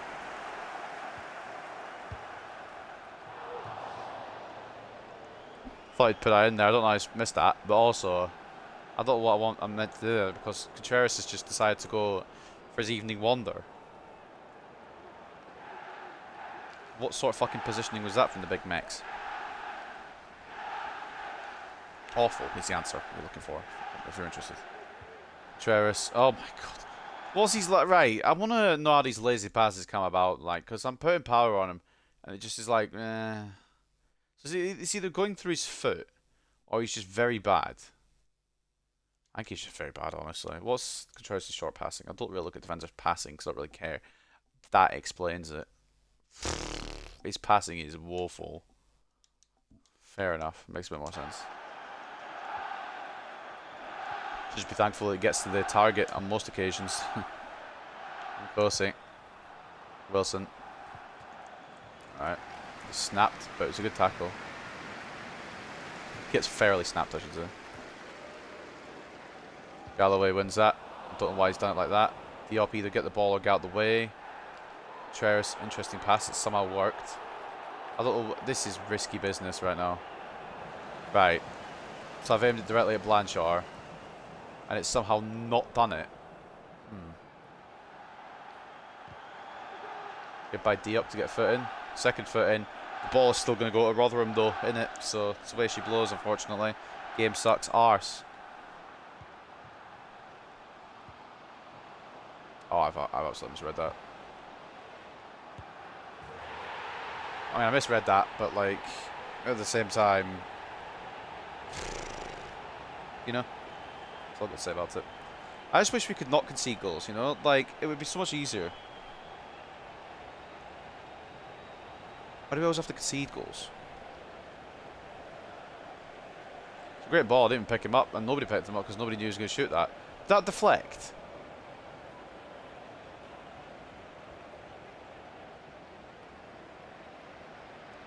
We get deflected off of Galloway on the way through, not Galloway, McGregor on the way through. It's not helped the shot there, but we are going to probably lose this last game because things are just not going in our favour. We beat them 4-0 last time, they're going to beat us 4-0 this time. Go to the player if it's a direct pass. Fuck me sideways and call me a candy apple. This game really pisses me off. Just shows what we lose if we don't have Moffat. It's not like Nkosi's been bad, it's just Moffat is irreplaceable at the moment.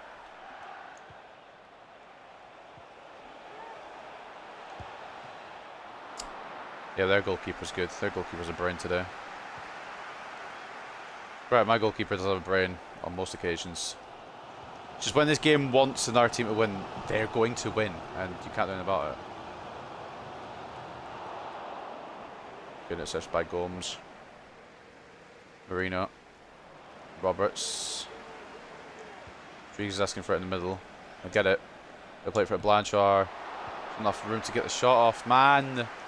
Be one of these days. Wilson. Not what I've aimed it for at all. I've aimed it in the middle for Marino. So of course it's gone the wrong way completely. I don't think control would have made a difference here today either. I don't really know. Just trying to think what I could have done to change this situation, but there's really nothing. We've gotten very lucky on occasion to get through. And when they've got through, Duncan's not been the most fantastic. Second goal, maybe not as preventable, but... Cool. Good ball in, but no finish. It's always the last game of the episode that seems to just fucking drag. Like, longest game of the episode, and it just never goes well. We always seem to either lose or drop points or something. Even when we shouldn't. Especially when we shouldn't. Blanchard gets this one back before the break. That sets up a decent second half opportunity for us to get back into this. Every game's a goal fest, man. I just want some relaxing games where it's like a goal or two. But everything has to be like 6-4 or 2-5 or 7-3. It's like... Just need one where the defenders are good. I really, really want to care about my goal difference, but the game doesn't, so why should I? You know, I want to learn defending, but what's the point? And right before the break, it is a goal back, which may change the complexion of the game. I'm sick of having to go a goal or two down to get a reaction out of these cunts, man.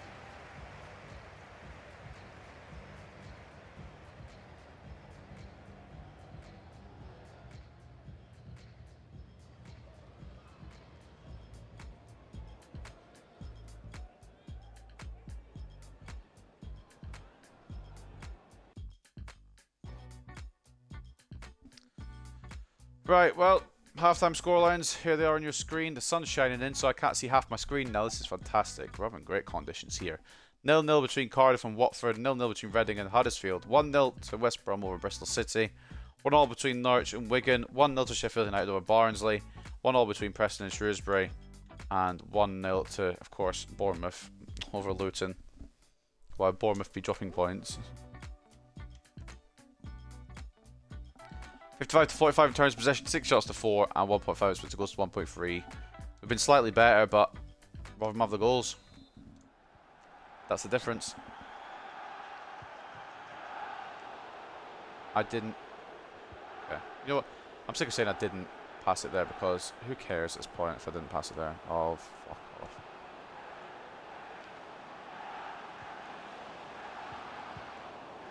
I don't think I've seen this many back heels in the Premier League, let alone the Championship. They back heel pass it so much, and I don't think they do in real life. I might be wrong. I don't watch a lot of Championships, so they could be fucking back heeling it all over the place. But I think I've seen a lot of it. Ball in from Saito. It's caught by Duncan, surely. Sweet. And we're counter, but I don't know if we can. Marino. Rodriguez. Good break, this. Oh, it's just slid the wrong side of the post. Good technique, just slightly inaccurate. Just want to roll it into that bottom left. I don't think I would have got all the way across to Wilson. I think Naldo would have intercepted it. Fuck.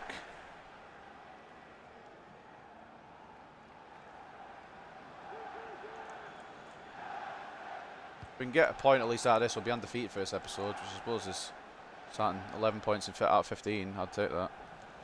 Shouton's gone to Central. I don't know I don't know who that is or where that is. That's Rosario Central, isn't it? And goes to Wilson. We'll be able to unlock him today. Yet.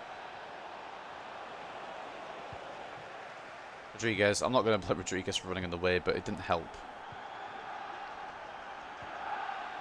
Good tackle. Don't get to keep the ball.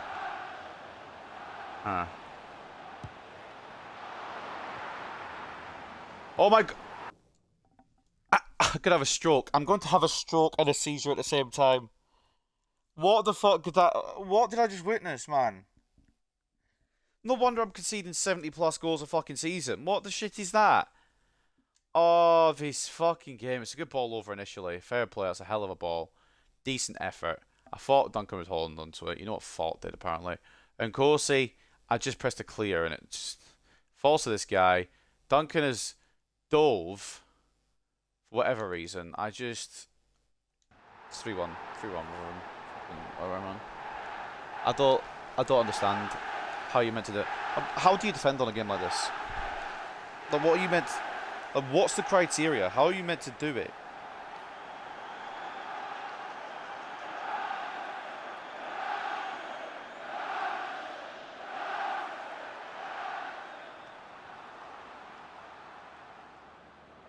I don't even want to play. Like, I've only got like half a game left, but I just don't even want to finish it off. What is it that this game likes to do to piss me off? And Corsi just has to clear that. Why is it that I press clear and he's just trying to control it next to the man who's going to score that? A Dolphin gets the goal. It's 3-1 Rotherham. I can't be fucked, bruv.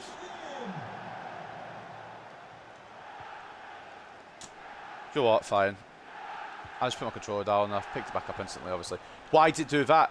Why does it do that? I control it, or I intercept it there with Contreras, I think it was, and it just switched to my other player, even though it was nowhere near the ball. Alright, Wilson's not working today, and it is just because I'm running at them. But I probably should have started a chiller from the outset.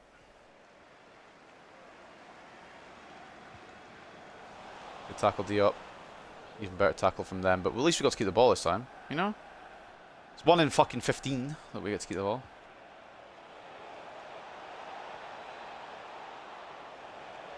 There's too many fucking players in the way, aren't there? Blanchard tries it, but it's saved.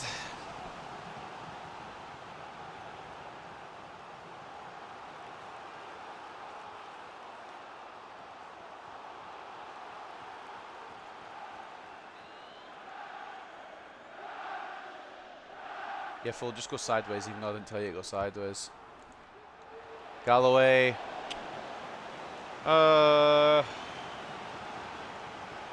It's not like we're not trying. We're just not getting as much luck as them when my player tries to clear it and the game's like, oh, right, let's just let him have a fucking idiot moment.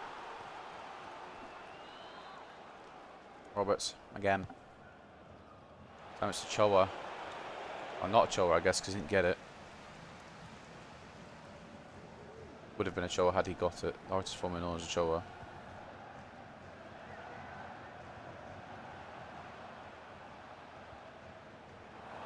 Just wins it back. Plays it inside to nobody. My right mid is in CDM, so. Oh, that's that fucking shit. I'm glad. Duncan if I save up somehow. I'm gonna fuck him up, like genuinely. I'm advocating violence against the fucking. Not a real person, yes. I wrote it. Well, Blanchard, if he didn't make such a dog shit run. I lost the ball there, would I?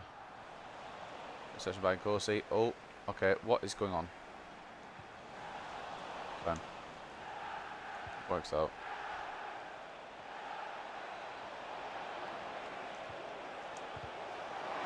Fuck off, man.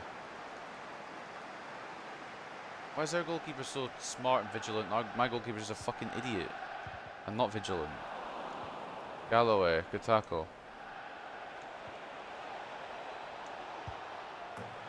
Right, came on. Fran Ochoa, once again. He seems to be, he's like, right, fuck it. If he's going to do good, I'm going to do good too.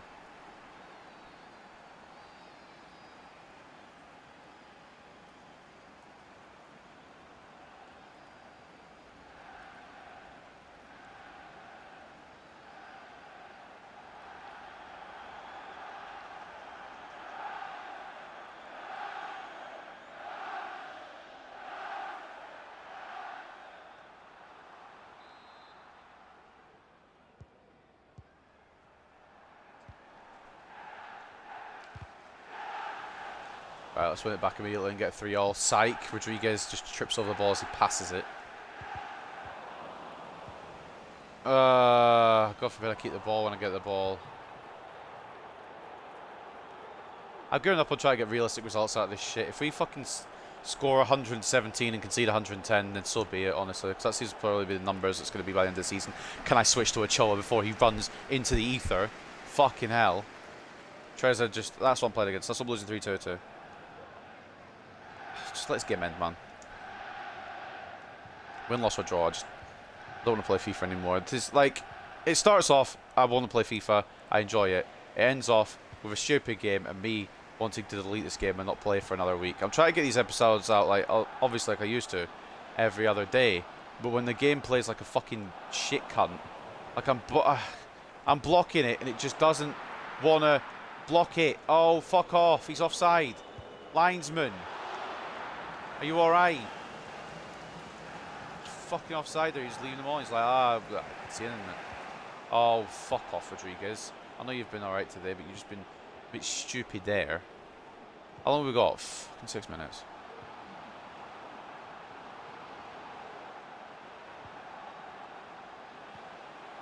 Tackle you up. Run. Just let me fucking... There we go. Have that, you cunt.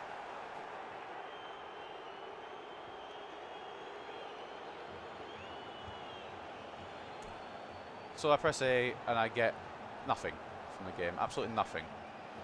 Sweet fuck all. Just no... Not even attempt to play the ball there, like I pressed to do. Just did nothing. And then it passes... Okay. Foul. It just passes past the player I want to use though, but foul. I think I've made any substitutions, honestly. I'm just trying to fucking get this game over and done with. I'm being 100 with you all.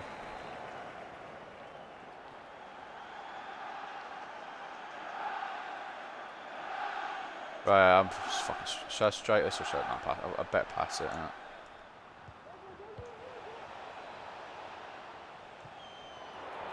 Work it around properly here. Oh, you absolute condom. We blow a D up. Sure, I'm not going to get the ball back. Probably it, unless I can win the ball back with a header. Gomez puts his fucking life on the line to win that one. Blanchard played the ball when I press the pass button. It's not rocket science. It's what you developed your game to do, EA. Well.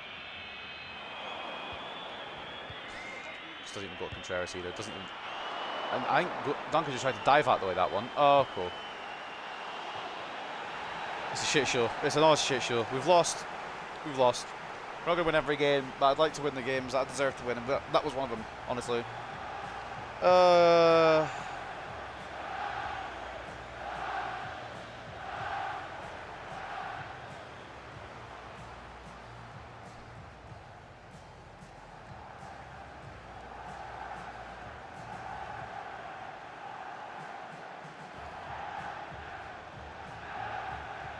Whatever, man. Fuck it. We'd open them all. I knew from that early goal with Contreras trying to pass it to the right back in the game saying no, that it was going to be a difficult day out. And by God, I was right. So the way we go is a lost to end episode, which hasn't been too bad today, I suppose. A lot of goals as per usual. 53 to 47 in terms of possession, 12 shots to 11, and 3.5 expected goals 3.3. I suppose it's a lot closer than maybe I gave it credit for, but I'm just a little bit annoyed at how some of the goals came about rather than the scoreline, I think. And the fact that we couldn't equalise kind of annoys me too. Blanchard got our man of the match, goal and assist, and 8.3 for the Frenchman. And Corsi put in a shift despite being responsible for one of the goals. A goal and a 7.6 for Fernando after he came on as well. An assist for 7.4 for Rodriguez. And Wilson with a 5.5, just not the right opposition. By no means am I going to stop him because he's been good this season. He's one of the favourites. He's getting preferential treatment. Cry about it. Absolutely cry about it. Duncan could have done a lot better today. 9 shots, 6 saves, 3 conceded. But 3 conceded were very... we'll go away with it. Interesting, I suppose. Like when he dove down to try and stop a ball that didn't need to be dove down for. You know? Taking a look at the performances on the Rotherham side. Man of the match goes to Koki Saito with an 8.3 and a goal. Coyote with an assist at 7.9. Trezor with a goal and assist at 7.9. Somehow his first goal of the season. I don't really know how. And then a Dauphin was the one with a dodgy goal. He got the goal and a 7.7. I think it was a winning goal as well, which is slightly more annoying. What can you do sometimes? I have no idea what's going on outside. Bear with me.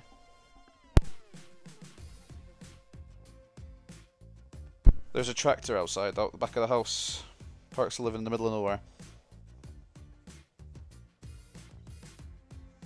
That's the way it should go sometimes. But anyway, post-match interview then, I suppose.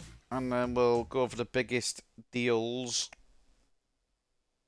And our business, I guess, as well. Little bit annoyed, but what can you do sometimes? You don't get the result, it goes your way. Both deserve a point, honestly, but we had a good run this episode. We had a great day, to be honest. Kicking it off with a 6-0 win against Millwall was fantastic. It couldn't last forever, but good run. And I mean, playoffs is still doable, but it's getting more and more impossible.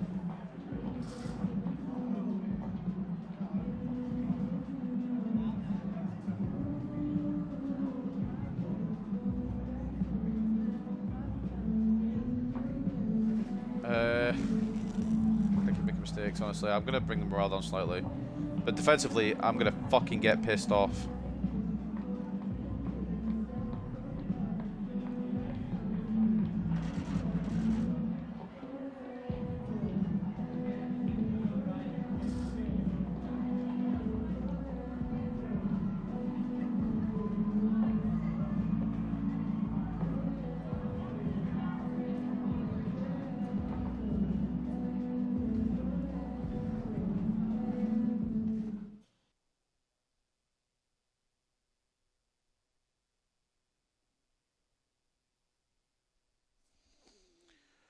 Well, that ends the pain today. Pain and suffering that this game puts me through on a whenever I play it basis. Jacobs has completed his position change. You've probably done that already, but I didn't pay attention. He goes from a 51 to 52. We'll work hard on his shooting ability then. See what we can get out of him. The rest of this looks decent. There's a couple I'll probably release soon, but we'll see. Jennings seems to be rounding out a little bit. Lucas has rounded out to an 88 to 86 potential, so that's showing great potential. Bring him up potentially soon. As for other ones, Myers still looks like he has a good potential rate. There's still plenty of potential in here, it's just figuring out how to go about it. Ultimately, in the end of the day. And Carlos Rodriguez, boss, I just want to say thanks. Supposed to take a chance talking to you. Seems like you're ready to listen to what I had to say. I respect that. Things really seem to have improved for us lately. I can tell you it's a much happier dressing room now. I'm just glad you came and talked to me, mate. And the Madrid, of course, has gone down by probably about 7 because I've lost one singular game. It's gone down by 4. Lovely. Right, whatever. Whatever, bruv. If I get sacked, I get sacked in it. But it's just unrealistic expectations from the board, plus an objective that I've done, and it hasn't decided to just mark off. So that's the way she goes, unfortunately. Barlow wants to game against Reading. If I remember next time, mate, you can have it. No promises. So to end today, we finish in 10th. It's not bad, I suppose. I still wish the goal difference was a little better, but what can you do? I guess it makes the episodes entertaining. Sitting top, 17 points clear, and probably on course to winning the league with a record amount of points is Bournemouth. In second place is West Brom. Third are Watford, Middlesbrough, Crystal Palace, and Norwich complete the playoffs. Luton and Sheffield United sniffing around as well as Reading in the area as well. We're 6 points off playoffs, I believe, to end today, which I'll honestly take. It's not the worst. And as we read down, as how the rest of the table looks, relegation zone consists of Coventry, Millwall, and Shrewsbury. And if I'm being straight up transparent, I don't think that relegation zone will change. I just don't think it will. I don't think it has the ability to. So that is going to end that for that. I suppose we better look at all the stuff, stats and everything. And we'll look at the transfer stuff. So, top scorer, it's not going to change unless somebody has an incredible run of form, which, I mean, honestly, Rodriguez is catching up slowly but surely. 26 to Castellanos, he's probably going to win the Golden Boot. Let's not be silly here. McGree, Scott, and Rodriguez all tied on 17 for joint second, with Wilson in there on 15, Blanchard in there on 15 as well. I don't think there's any other Hartlepool players that make the cut. For assists, Rodriguez sits on 19, Marino on 8. We've got a couple in there on 6, Moffat and Blanchard. Moffat's become a relative assister recently, and then Ochoa as well sneaks onto the leaderboard there. Top clean sheet holder, top keeper I was going to say, it's Christensen and Whitworth. They're joint on 12. I would give it to Whitworth though because he's done it in less games. Radetsky, Pence and Bajic on 10 as well for their respective clubs. For us, it's Duncan at 6. And then looking at the squad hub then before we look at the transfer busyness. Stats are like this. Blanchard has made the most appearances with 35 and some 34s as well. Most goals coming from Carlos Rodriguez, who really is kicking on now, back to his best, and I'd love to see it from him. 18 goals and 19 assists. He's definitely finding his footwork and his feet in the championship. 16 and 5 for Duncan Wilson, who is definitely the breakout star of this season. Will continue to get plenty of chance to prove himself, no doubt. 15 and 6 for Blanchard, 7 for Marino in terms of goals as well. Bishop with 5, always been on loan. Ethan Roberts with 4. Furniture with 4. Bobby Halls with 4. He's grown quite well.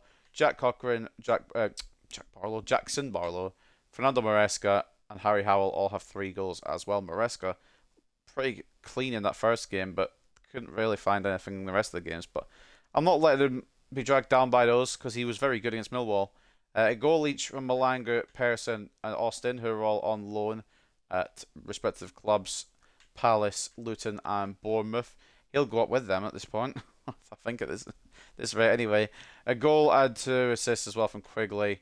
And in terms of assists, the holder as well as Rodriguez with 19. Marino with 8. Moffat with 6 from left back. You'll have to see it. 6 for Blanchard, 5 for Ochoa, 5 for Barlow, 5 for Wilson, 4 for Cochrane, 3 each for Roberts, Howell, and that's it. Contreras has 2, Diop has 2, Quigley has 2, so does Maresca, and then 1 each for Nkosi, McGregor, and Teddy Austin on loan at Bournemouth. And take a look at financial. Who's worth the most? Carlos Rodriguez now. Worth more than Ethan Roberts, despite the fact that he's a year older. Interesting. And how's the contracts looking? So next year we'll have to do quite a few, including main man Duncan Wilson, who deserves a lot more than £430, I'll tell you that much. I'm surprised he didn't even complain about it to me just now. Right. Let's take a look then at the biggest transfers of January. And then let's take a look at our transfer business to close out the window. So, I guess we'll go from high. We'll read down to about 50 million or something like that, I think, as usual. The biggest move of January, though, was Moretti going from Valencia to Leverkusen. 105.8 million. Very good move, to be honest. He's a class midfielder in career mode. So, no surprise there. Remember, September after is what we're looking at. Obviously, you can see some of the biggest moves of the summer as well if you need your memory refreshed. Nicolo Ravella going to go from Atalanta to Manchester United for 88.6 million. A slight overpay, but it's Manchester United. And also, yes, he's that good, so why not? Cody Gakpo moving from Liverpool to Spurs. 85.1 million there for the Netherlands left winger.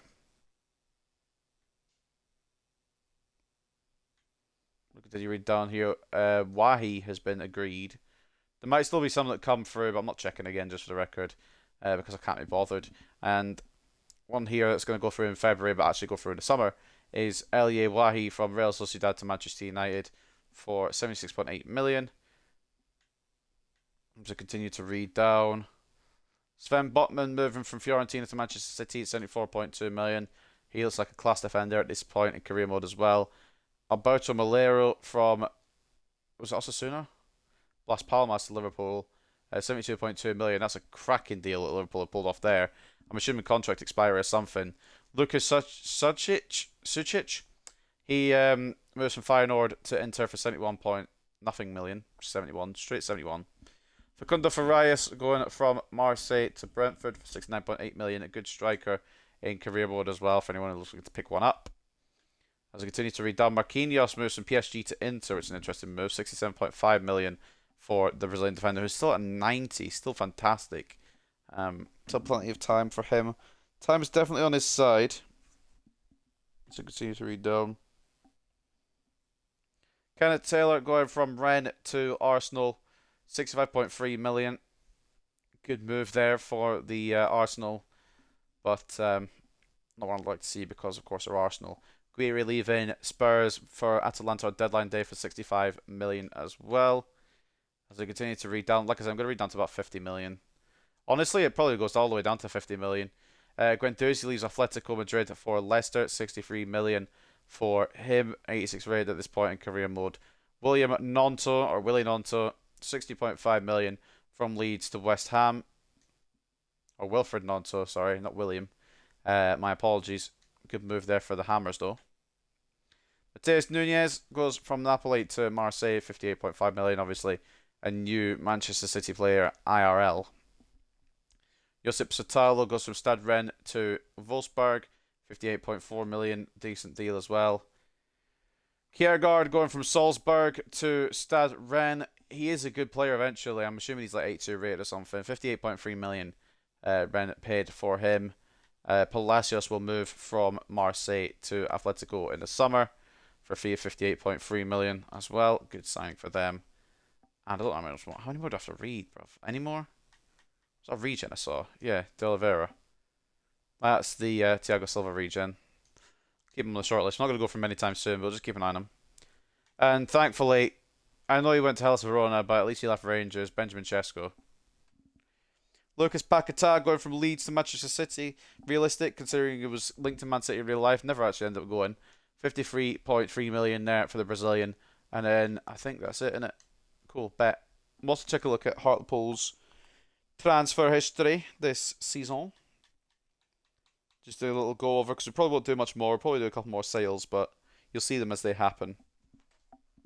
So we kicked off with a 1.1 million sale of Domenico Mancini to Charlotte FC. He's up to 68, so not really growing incredibly. Albie Holmes goes from Hartlepool to Andorra for 1.4 million. He hasn't grown as much either. I remember when he was touted as one of the big youngsters, but it didn't work out. Bohang Malanga has gone out on loan to Palace, and I hate to say it, but we're probably going to part ways with him when he comes back. Fran Marino comes in from Borussia Dortmund, 5.5 million. One of the players I really wanted to bring in, but with the other midfielders doing quite well, it's hard to give him a lot of game time. Reece McGregor, he went on loan to Levante. Hopefully he'll come back a better player as well. I'd probably get another loan out if truth be told. Martin Munoz, one didn't really want to sell, but we have ultimately sold to Famalicão for 3.5 million. It's going to look like a bargain. Yeah, he's doing quite well over there, so fair play to him, Martin Munoz. Rob Patterson going from Hartlepool to Leganes, 930,000. Probably the right move. He hasn't grown from 66, which is what I think we sold him at. Burton Jacobs came in as our backup. Big mistake. 2.75 million. He's unhappy and he should play more. If he played good, he'd play more. So there you go. The more you know. Nicolas Palacios was one I didn't really want to part ways with, but it made sense at the time. 4 million to Vitoria. How was he doing? He's still at 73, so it did make sense ultimately. Thomas Bishop goes out on loan to the season Palace. He's doing alright. 73 rated. We'll see what happens to him. Bobby Hobbs, the same story this time to Watford. He looks very good as well. So it'll be interesting to see what he's like when he comes back. Pal Persson out on loan at Luton. I don't know how we're going to transition him back in unless he gets a bit more growth. Eduardo Esposito out on loan at Cremonese. And I think we're probably going to sell him when he comes back. Curtis Mills was a painful one. I didn't want to sell, but I didn't really have much choice because he'd already hit his peak at the end of the day.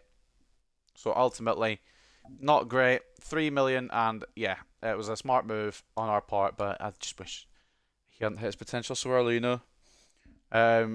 Sam Porter getting a loan out to Famalicão, probably another one will offload. Not really grown in the way that I expected. Jay Marango, wish we hadn't offloaded him, but it was the right move. Obviously, as you can see, the overall hasn't really boosted too much. And Leuven took him for 2.5 million. I can't believe we sold him, man. I thought he was going to be the one. Man. And he wasn't, unfortunately. Ruben Adams sent out on loan to Rodez. I'm happy to give him a few years on loan because he actually looks quite good. And also, he's a right back with a left foot, so we need to change that when he comes back. Oh, Dalton's gone out on loan to Lorient. He's had a great spell there. I'd like to keep him involved if possible, so we'll see what we can do with him when he comes back. Ramon Murillo, we sold to Pisa, 2.5 million. Seems like the right fee. He hasn't really grown too much either, unfortunately. Musunguli Shabalala out on loan at Antwerp. He is looking fantastic. And I think eventually we're going to have to decide whether we want to keep going with him or Duncan Wilson or Franicello because they all look good. But Shabalala might get a nod just because he's a Shabalala. Mateo Rojas goes to Bruges.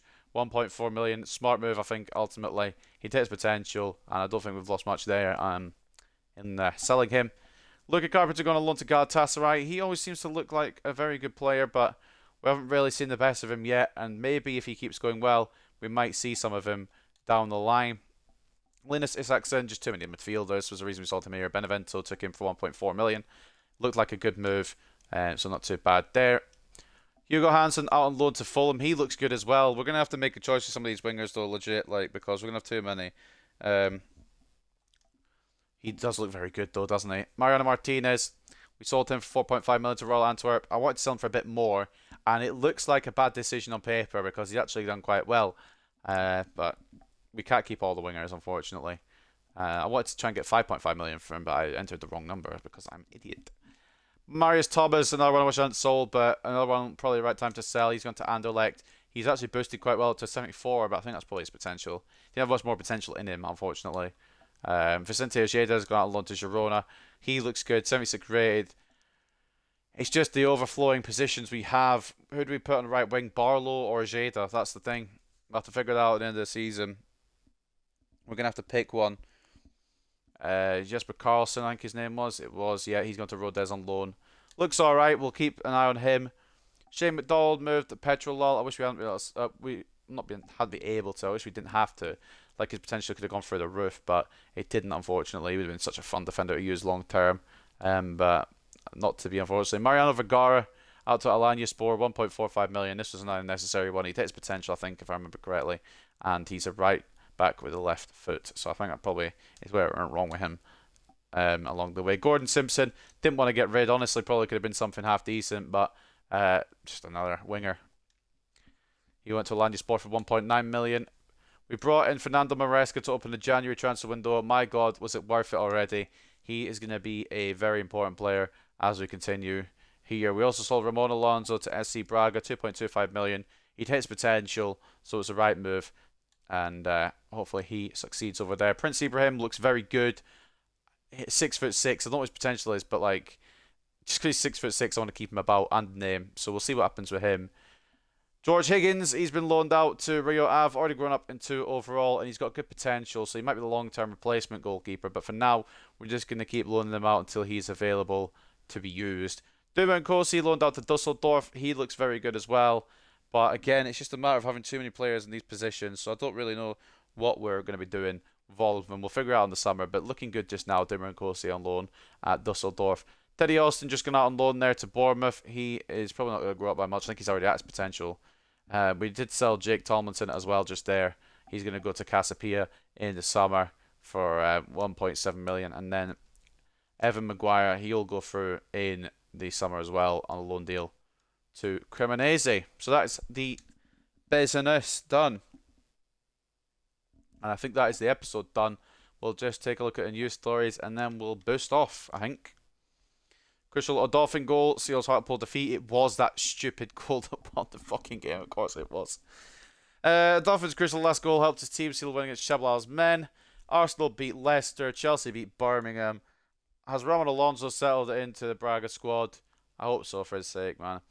Supporters haven't been overly impressed with a new signing since the club forked out 2.25 million on him recently. When asked about his performances, Ramon Alonso simply replied, "I don't want to let anyone down. The club and manager behind me 100%. If they weren't, I wouldn't be here. It's just going to take a little more time." Fair enough, I suppose. It was a goalless draw last time we faced Reading, so goals hopefully on the menu. Ingvartsen gets another player of the month. Fucking greedy bastard. It was Castellanos for Bournemouth, Sales for Wigan Athletic, Christensen for Watford, and then Ingvartsen for Watford as well. And it's back-to-back player of the months for Mr. Marcus Ingvartsen. A real treat story this week sees the game between Hartlepool and Reading potentially decide to chase for playoff place. His slip up from Hartlepool could be fatal and hand Reading the chance to go clear at the top of the table. I don't think they'd go clear at the top of the table, but I get what they're on about. And it's going to be Sunderland versus Middlesbrough as well. Ooh, that's going to be a cracker. So that's where we're ending today. 35 games down, 11 games to go. Maximum we can get now is 85 points. And Bournemouth already on 84, so we aren't winning the title this year. No way, no how. Unless Bournemouth lose all their games and we win all ours. I'm not seeing that happen somehow. So next episode, it will be... Let's have a look at what we got next. Reading at home, Shrewsbury at home, Cardiff away, Crystal Palace at home, and then Barnsley away to end March. And then as we head into April, this will be the 6-game episode probably that will finish off season 5. And hopefully we'll still be in a job after it, but time will tell, I suppose. But anyway, ladies and gentlemen, I will leave it there for this one. I hope you guys have enjoyed, and I hope you guys enjoy the rest of your day. And I will see you when I see you. Peace.